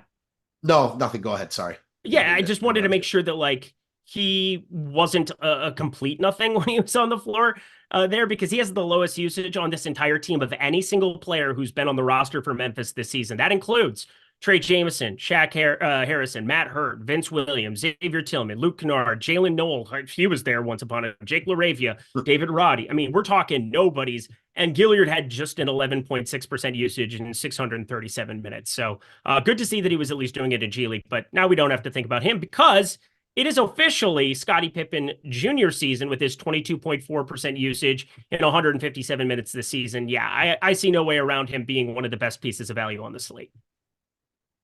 Yeah, he looks really good. Just waiting for our tools to update to see how good he looks in comparison. But do we know Pippen is playing tonight? Yes, we do. It says Scottie Pippen Jr. will start Monday. That makes me feel much, much better than having to do the whole like Twitter timeline thing, which is always fun to do on a live before lock. That's for sure. Derrick Rose ruled out. I assumed that was going to be coming down the pipeline. Zaire Williams ruled out as well. Both of them were doubtful. So nothing really changing there other than us needing to change the projections there because that is going to be something that matters. Anything else you want to talk about with Scottie Pippen Jr. before I do a little prize picks talk?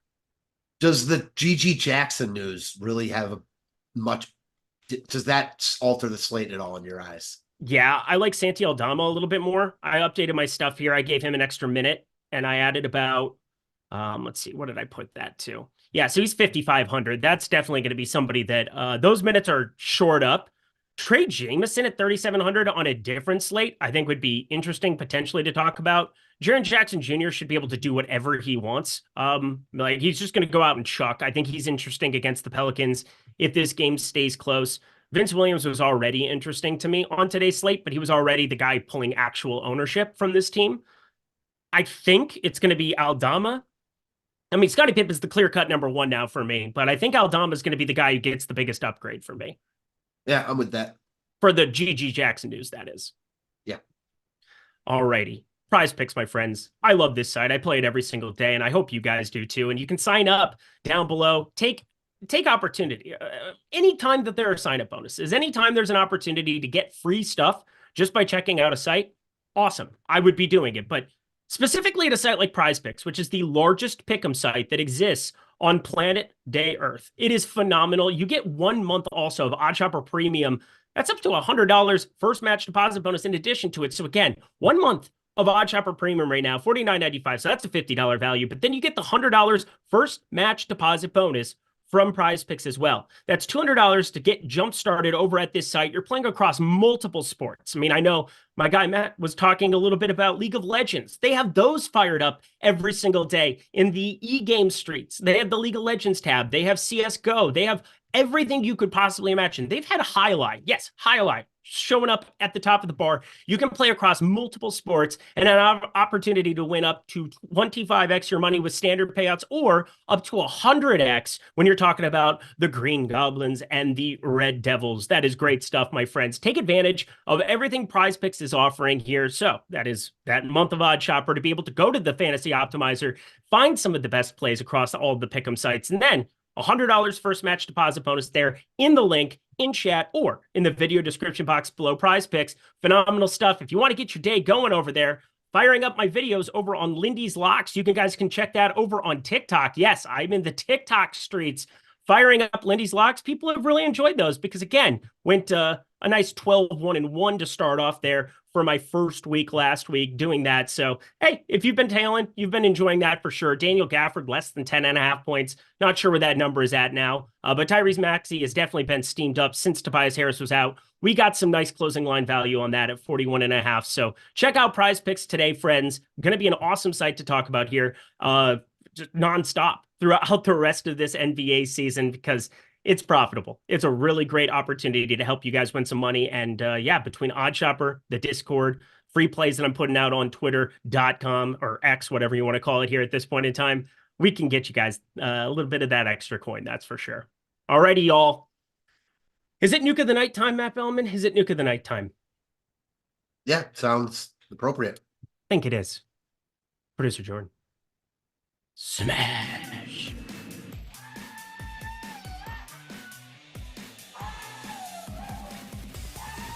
Watching it go and blowing up in my face. There it goes. Matt Belman, you had the velvet rope. We know who's not getting in the club. Who is getting the exclusive blow up the club? Nuke of the night. That sounds terrifying, actually, when you put it that way. Let's think of something better. Just what is going to explode and be beautiful and grand and like a fireworks display? That's what we're going for. Nuke of the night. Who is it for you? Going completely off the board here, a guy we have not even mentioned once on this show. Minutes are a little bit uncertain, but his upside is not. Give me Evan Mobley as the nuke of the night. Whoa. That came from left field. Talk to me about Evan Mobley for the people. Minutes are increasing every game. It's presuming that they play in competitive games, which who knows tonight, but still under 7K. No Dean Wade might make his minutes increase just a tad. He's played really, really well since returning. Has crushed this price point in every game. He's less expensive than he's been in a while. I like Evan Mobley a lot tonight.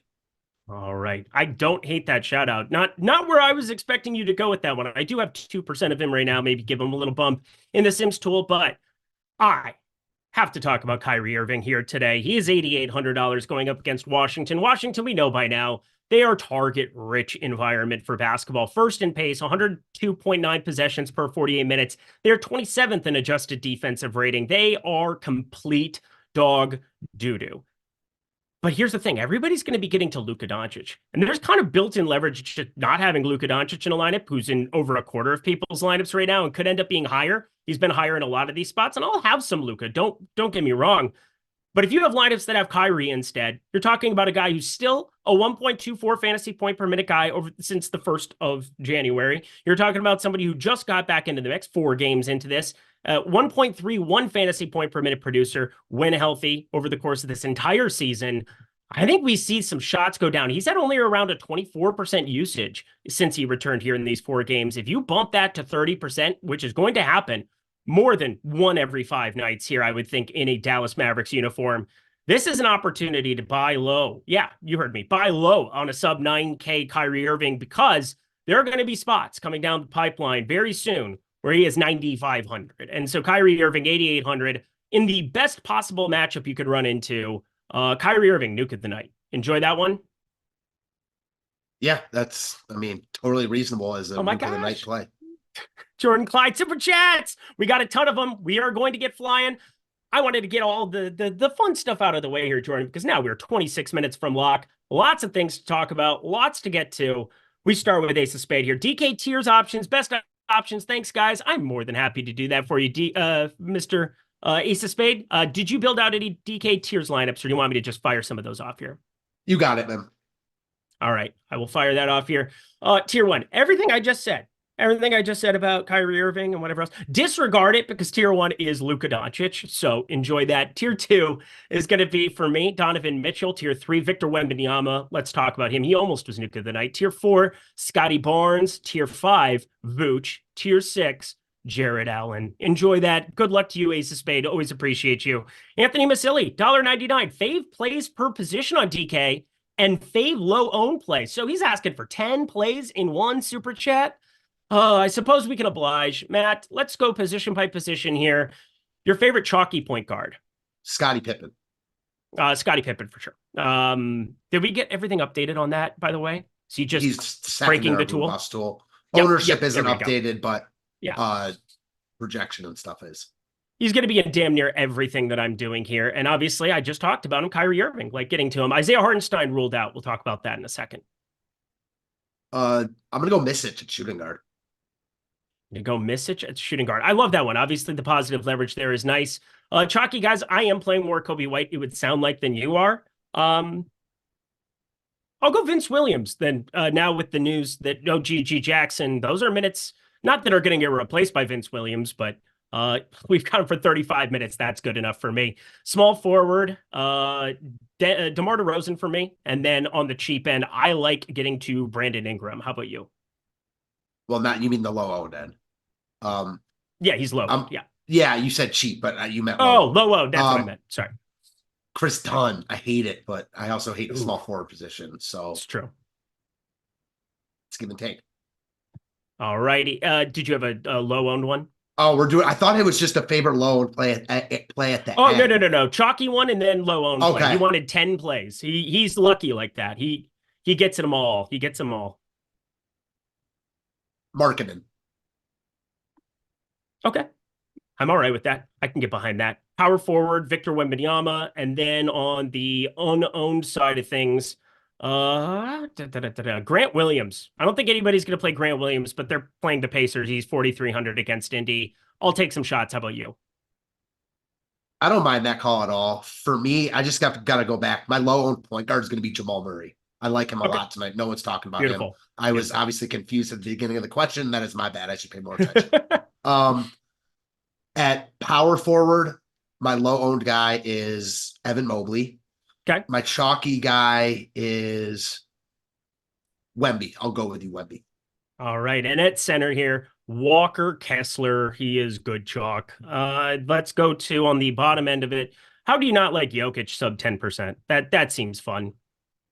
Yeah, that seems like a lot of fun. I'll go with Kessler, although, man, it's funny. There's a few centers. There's 5 centers in our tools listed like above him. So that's interesting. I'll go Podol as my low owned guy. You're not Pirtle enough for the Pirtle Club? Pirtle.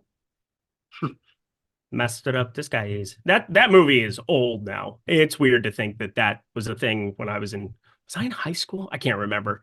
I don't think anybody remembers that movie. But anyway, that covers the low-owned plays and the chalkier plays, which just happens to be like 2 other super chats that people had. We had Thomas Ryan, DK, best at each position, thanks. We also had from Sean, hey, gents, best value on DK per position, thank you. And then Anthony Masili, yeah, favorite plays per position. Everybody wanted to know that. Different positions. That's not a song. I just said it now. I will recap for you. Scotty Pippen Jr., I knew he was going to become massive chalk. He is. Kobe White at shooting guard, small forward, your best value, DeMar DeRozan still. And John Conchar, somebody who's moved up the board here too in our projection update. Tory Craig at power forward, just in terms of pure value, he is crazy chalky. Wow, that came out of nowhere. Yeah, and Andre Drummond, he is the best value in our projection here at center. Walker Kessler as well. So those are kind of your 2 guys, 1, 2, the 1, 2 there. So cool. We got the super chats. Jordan Klein, are you happy with me now? Are you happier with me now? There we are. Thank you. So that's why sometimes you gotta it pays to wait for questions, because I got a new Velvet Rope play of the day. Oh no, it's no longer Tory Craig now. Yeah, it's Tory Craig. I mean, well, I don't know what just happened. Obviously, you got Alex Caruso ruled out. That definitely happened, and he's also $3,100, which is a thing in and of itself. But I'm updating everything here on my end with the Sims tool, and that is taking care of that. Yeah, he is crazy chalky here. I mean, is he assumed to be starting now going up against Atlanta? Because we don't have that starting lineup yet. Yeah, that's like what changed. Because I feel like the tools had updated since we had gotten the Caruso news. And now just in the last update, Tory Craig has popped. Why? And we're not the only site he's popping on either. Yeah, I know. I just was taking a look here. He's available for Saturday's game. He played 21 minutes against Orlando. Congratulations. Good to know. No Caruso. Is it going to bolster his minutes to because we've only got him in for 23 minutes. That's what's so weird to me. He's a 0.75 fantasy point per minute guy. I don't understand it personally. And we did get news. Isaiah Hartenstein's ruled out, but Jericho Sims available to play. That's kind of a nightmare. Yeah, New York doesn't look great anymore. They got guys now. Yeah. They're priced up. Bad matchup. Yeah. These are all bad things. Very, very bad things. And Precious is going to play a majority of the minutes still, but I think Jericho Sims just takes over whatever minutes Taj Gibson would have played, and even probably fewer considering it's a Houston team that it's not too hard to go small against. Obviously, Şengün is in today, so you do have the true center opportunity there, but yeah, it's just not going to be a good spot to be going after the New York Knicks, that's for sure. Let's get back to our lineups here at the moment. So Velvet Rope play now. Tory Craig ends up popping, but Scotty Pippen Jr., 49%. We're both more than fine with that one compared to Tory Craig, right? All day. All day. I mean, Craig's ownership just went up. 55% owned. Yeah. He's the second highest. He's got the second highest optimal percentage on the slate. It's pretty insane. Yeah, so thing is, I obviously don't like Tory Craig as a play, but all of a sudden, if Luka goes for 70 and whoever, insert stud here goes for 60, etc., like you're going to need Tory Craig as long as he gives you like 15 at least, which he probably should. Although that's not even a guarantee. I know he's projected for 18, like almost 19. He stinks. Like, I don't know. This guy stinks. Like, I never want to play Tory Craig, but I understand like why he's popping because there's so few dirt cheap guys to play. Yeah, I'm pulling up the NBA DFS tab here too with everybody. RotoWire has Craig starting. I don't care about that site. I don't care about anything, but assuming that he is starting, yeah, that's going to change it for me. I just don't see where that is posted. I'm looking for it. I've been looking for it. If I could find it, that would be useful. But yeah, assuming that he's starting, that's a different thing. But that must be what it is. I mean, yeah, we don't have him starting right now with the 23-minute projection, I would assume, right? I don't know. I honestly don't know, but I can't imagine there's any other reason that he's starting to pop than he's starting. We'll find out. This will be fun. This is going to be really, really fun. I am looking at this.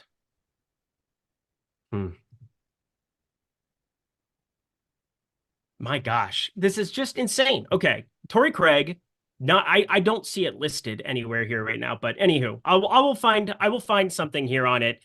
That is obviously a massive piece of the slate because again, it's a guy that I'd have 0 of who's like 55% owned. That really, really matters to me. What are the DK core cash plays? That's from TT Becker there in the premium Discord. One of the great things you get by having a Stokastic sub right now, that is for sure. Cash plays. Scotty Pippen Jr., I hate to say it, but I mean, if Tory Craig's going to be 55%, you probably want the blocker. Kobe White, Luka Doncic, Walker Kessler, Trey Mann. I think you find a way to play Denny Avdia. Yeah, the Kobe White shooting guard positionality, that's huge to be able to get to because then you can play 3 point guards and you're probably playing Scotty Pippen, Luka, and Trey Mann for salary relief. But yeah, I think that's a pretty good grouping of plays for him there. Favorite single entry play on DK. That kind of goes into the nuke of the night. Kyrie Irving in my single entry lineup. Who is yours again? Matt Belman, Evan Mobley, right? Yeah, Evan Mobley. Okay. Watching the show. Can you jump in? Why would Craig start? Yeah, I don't they usually start IO? That's what I would be under the impression of. Like, again, if Tory Craig were starting at 3,100, I would play a bunch. I would play 0 to 55% off the bench. At this point, I would be surprised if he's not starting. Like, everywhere has bumped him up. Like, there's no other way he's projected to be one of the best value plays on the slate unless he's starting. Okay. Couple of other spots. Though. Yep. Appreciate everybody in the chat. Again, you guys do an awesome job of keeping everything apprised or keeping me apprised as we're going through the motions, getting everything done here on this show, but trying to give you actionable information and just assuming right now, this, like, I gotta think that I'm going to have 0% unless he starts, in which case we just jam him after the fact. Yeah, I mean, it's not even about him. It's about the studs you can play with him, but I don't think you have to play him at all. I mean, even his optimal percentage, yeah, it's high, but he's coming in way over-owned, so. We got people asking, any Sochan against Toronto? I do think this is a fun spot to get a little bit different. Toronto, they've been dead last in defensive rating over the course of the last month, which is insane because in the back of my mind, I'm like, oh, Jakob Poeltl's been a decent defender. Emmanuel Quickley had been a good defender until he got traded. Don't know what happened there. And then obviously the opportunity with Scotty Barnes, who's one of the best two-way players in basketball. To have that not show out is kind of a problem. But San Antonio up against Toronto. I love Wemby. I love Devin Vassell as well. He's somebody who's popping in our projections. But Jeremy Sochan, nobody is getting to. Pretty much nobody else. I have some Trey Jones in my life. Don't have Jeremy Sochan right now. Is that somebody that you're contemplating at all? Because I do think San Antonio against Toronto, a much better spot than what people think. I think he's in play. I think this game, like you said, stands out more than I think the field is getting to. But I don't think Sochan stands out as like one of the best plays on the slate. I think he's probably too cheap, coming in a little bit under-owned. So I dig it. Not a must for me, but no problems with it. Yeah. All right. Wanted to throw that in for the people here as well. Oh boy. Let us continue here. Let's party. What are we going to do? What are we going to do? $1.99 from Tiptonius. That's a great name. $1.99. Favorite 2 players per position on FanDuel. Oh my gosh. We're going to get a workout. That's for sure. Looking at the lineups I made on FanDuel. Obviously, haven't updated them since before the show here. So let me click on this. All right. I refreshed our stuff there. Point guard, you're talking about Kobe White, Trey Jones. Different situation. A 6K Trey Jones over on FanDuel.com. That is pretty useful. Pretty decent optimal percentage that's coming in for him there. You've got the shooting guard spot, Emmanuel Quickly, 7K. Different play for him over on FanDuel as well. Small forward, looking at DeMar DeRozan for sure. Looking at Scotty Barnes for sure. Power forward, you've got Santi Aldama. Love seeing him climb up the board. That's definitely a guy much higher on over on DK as well than what he was previously. Kind of got that one right. And then Jared Allen, power forward eligibility.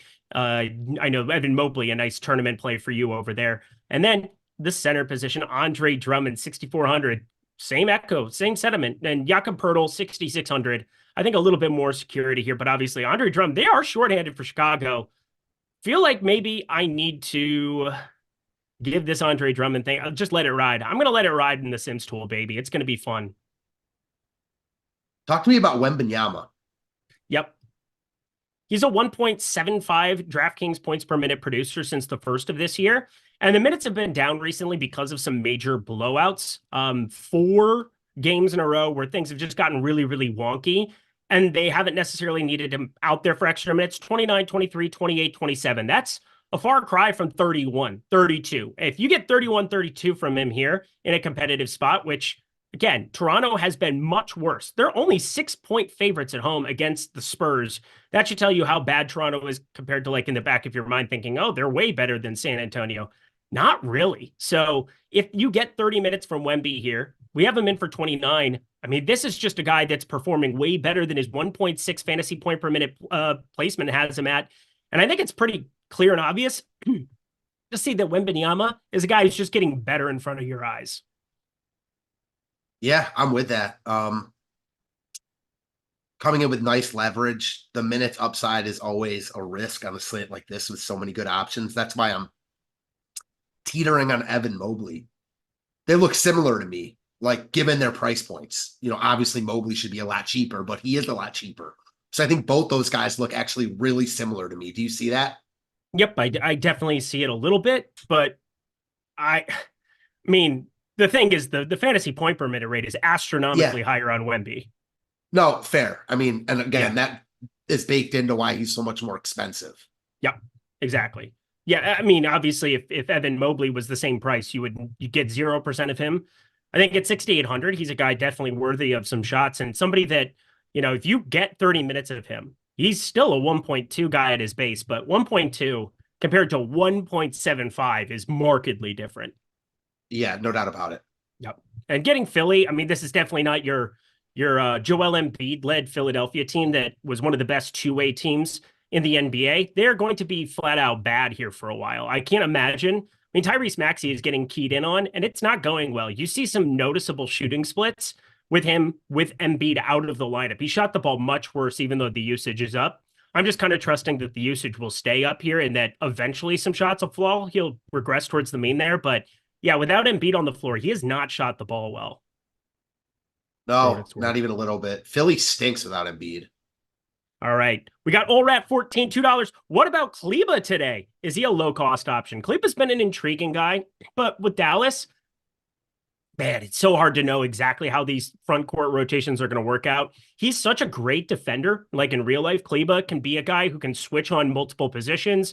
He can play against fives. He can play against fours. He can play against threes. But with PJ Washington there, his existence is going to be a problem. And then Daniel Gafford, I don't know where to pin these minutes at. He only played 17 in his debut. He played really, really well.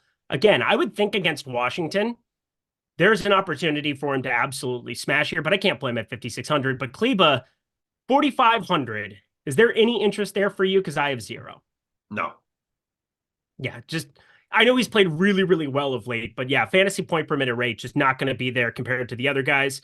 True Rags, $4.99. Hey guys, I know it's almost locked, but what are the cash locks for tonight? We're going to run that one back here for the people. You're going to run Tory Craig, you're going to run out Scotty Pippen. You're going to run out Kobe White, Luka, Kessler, probably Trey Mann. Those are the main ones that I had. You threw in somebody else as well earlier, correct? Yeah. It was.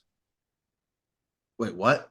Who did I omit there between the main guys? We had Craig, Pippen, White, Doncic, Kessler. There's another cash guy that you had there. Avdia, that's right. Perfect. True. $4.99. You guys are the absolute best. That's for sure. How's your lineup looking? Good. I think I'm good to go. Me too. I'm simulating for one more time. While we're at it, let's pull up the lineup generator, Jordan Klein. Sorry, just had a tickle in my throat and running out of air. No big deal. But you know what? That can be saved by the Sims tool. And if you guys want to get in for a low price, checking out the lineup generator is a great way to start. It's basically the Sims tool curated into 20 lineup segments for you that you can utilize in the 20 max, in the $1, in the $4, and whatever else you might be playing, the quarter jukebox it might be. Get exposure to the lineup generator and utilize those lineups to help you make some money with these gigantic tournaments that are going to be happening more and more post NFL. So checking out the lineup generator now, a really great opportunity. Why don't we just go right down the middle there? Balanced lineups. Jordan Klein, we'll go between chalky. Let's hit skip. We're not going to lock anybody in, although Scottie Pippen's probably going to get close. Let's save 20 of those suckers. That would be awesome. And we're going to see kind of what we're getting at the top of the Sims tool here and see if Matt Belman can help some people out. Win some money tonight. Scottie Pippen, my highest known player right now. No shocker that he is showing up at the top of the Sims tool too. I saw TJ McConnell's name there just a second ago in a lineup. That was pretty wild to look at. But Luka, Kobe White, lots of Bulls. What stands out to you at the top of the lineup generator there, Matt? I think it looks appropriate. There's a lot of good plays on this slate, so I think it could spit out different things and I wouldn't question it just because of the array of good plays at different price points. Like some getting a little bit too much love, some getting under-owned. So I think it makes sense to me. I kind of love my exposures on this slate outside of one guy that is getting jammed for me, and he is 30% in the lineup generator. Do you know who I'm talking about? Tory Craig? Isaiah Jackson. He is getting jammed at the top of this thing right now, which I get. I mean, Halliburton's in, but no Jalen Smith.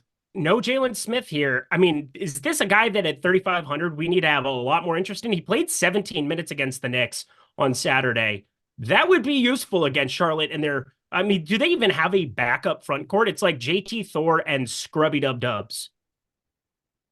He's not the highest leveraged player in our tools. Oh, yes, he is. So, yep. I mean, he looks pretty good to me there.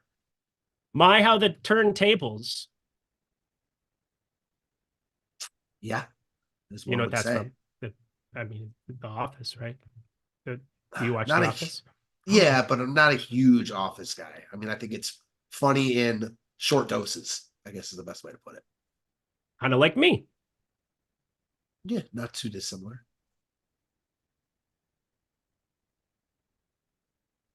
Anyway, we've got 6 minutes left in the show. Make sure you get your lineups in, everybody. That would be useful. That would be useful. Do I have any other chats that I need to be paying attention to here?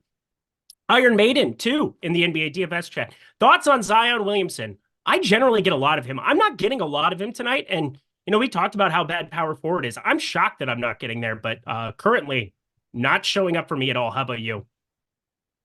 No, I don't think he's a bad play at all. He's still too cheap, but just other really good plays on this slate. Not the best spot. And New Orleans is pretty much fully healthy as far as their main guys go, presuming he plays. So, yeah. Man, Jackson really stands out in our tools. I don't want to say he's like a priority because it's Isaiah Jackson, but he looks good at 3,500. I got a lot more of him than I was expecting. I just want to put it that way. Deary me. I'm going to play 47% of him. Here we are. I ended up playing 50 lineups, 46%. There we go. I had it saved as 51 lineups. I was trying to remove a couple. In the Sims tool today, if you're playing the $4, like I am today, get rid of those dupe lineups. Just get rid of them. Go to the next ROI lineup. You're going to have tons of simulated ROI lineups, but there's a couple that are pretty duped up with like Trey Mann, Misic, Clay, Victor Wembanyama, Drummond, Pippen Jr., Aldama, Doncic.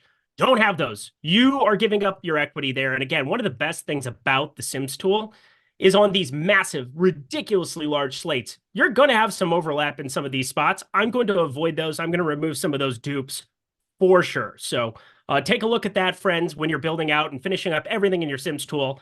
Be conscious of that. I'm not saying don't have them entirely if you feel like it's a really good looking lineup, but I would use caution. Use caution for sure. Chris Williams, gifted 5 Stokastic subs. You are the absolute man, my guy.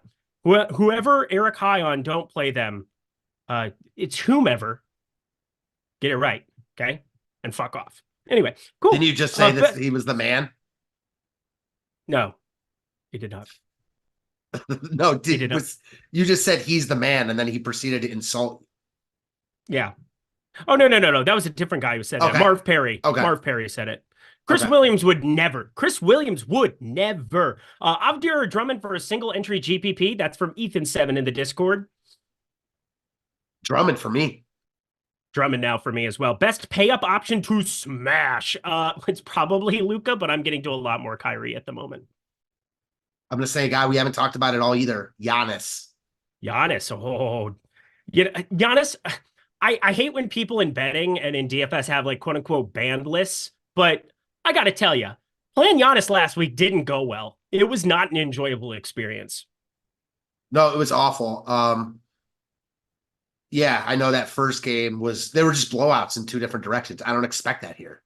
Kevin Cash App, Şengün, last man in for single entry. How risky do it be? How risky do it be, baby? I mean, it's Şengün, so I think he's the type of guy that's like always in play. I don't think it's as risky as much as it is like not a great play because he's priced up and in a bad spot. But I don't think there's much risk to it as far as like I expect him to play his normal workload. Are you seeing this Thug Life thing Jordan Klein brought back? A place to spend some quiet times. So much pressure in this life of mine. Something like that. Thug Life. Damn. It was a good day. Yeah. Anyway. Morningwood Blues. We're almost to lock here. Quick question. Vassell or Vince Williams on DK? I like both of them a lot. I prefer Vassell over Vince Williams straight up. How about you? Very close. Give me Vassell, but I don't have a strong preference there. All right. What about Cleveland today? We got all the super chats. I got all of those. I got all the questions in Discord. I did my job correctly today and like accurately. And Jordan didn't have to correct me on anything. And then I'm talking with my hench like you know who. But anywho, overall, good stuff. And Matt Belman, you going to win yourself 100K tonight? I hope so. I mean, I didn't multi-enter the $4, so unlikely, but we'll see. Okay. If I do, who's taking you to the promised land on the wings of eagles? I'm going to say the Jamal Murray Giannis combo is going for 120 combined. Yes. Jack Nicholson. Yes. That sounds like fun. 120 combined. Wait a underscore that one. I'm going to give a little bit of a boosty boost here. That's for sure. Pay attention to the Chicago starting lineup. And I know that Greg is out today. I will be jumping into the Discord, the NBA DFS Discord. If you guys have any questions for the next half hour before that game, fire on up here. I'm going to be updating my 50 lineups over and over and over and over and over and over like a Marshawn Lynch. It's going to be awesome. Thank you to PrizePicks. Thank you to everybody here. But Matt, any final words for the people as we get out of here? No, that whatever you just did reminded me of a TikTok that I've seen recently. I'll tell you after the show. Yeah. Some people just don't want to get their heads ran into, smashing faces. That's what it is. Thug life. Lindy out. Yo. Deuces.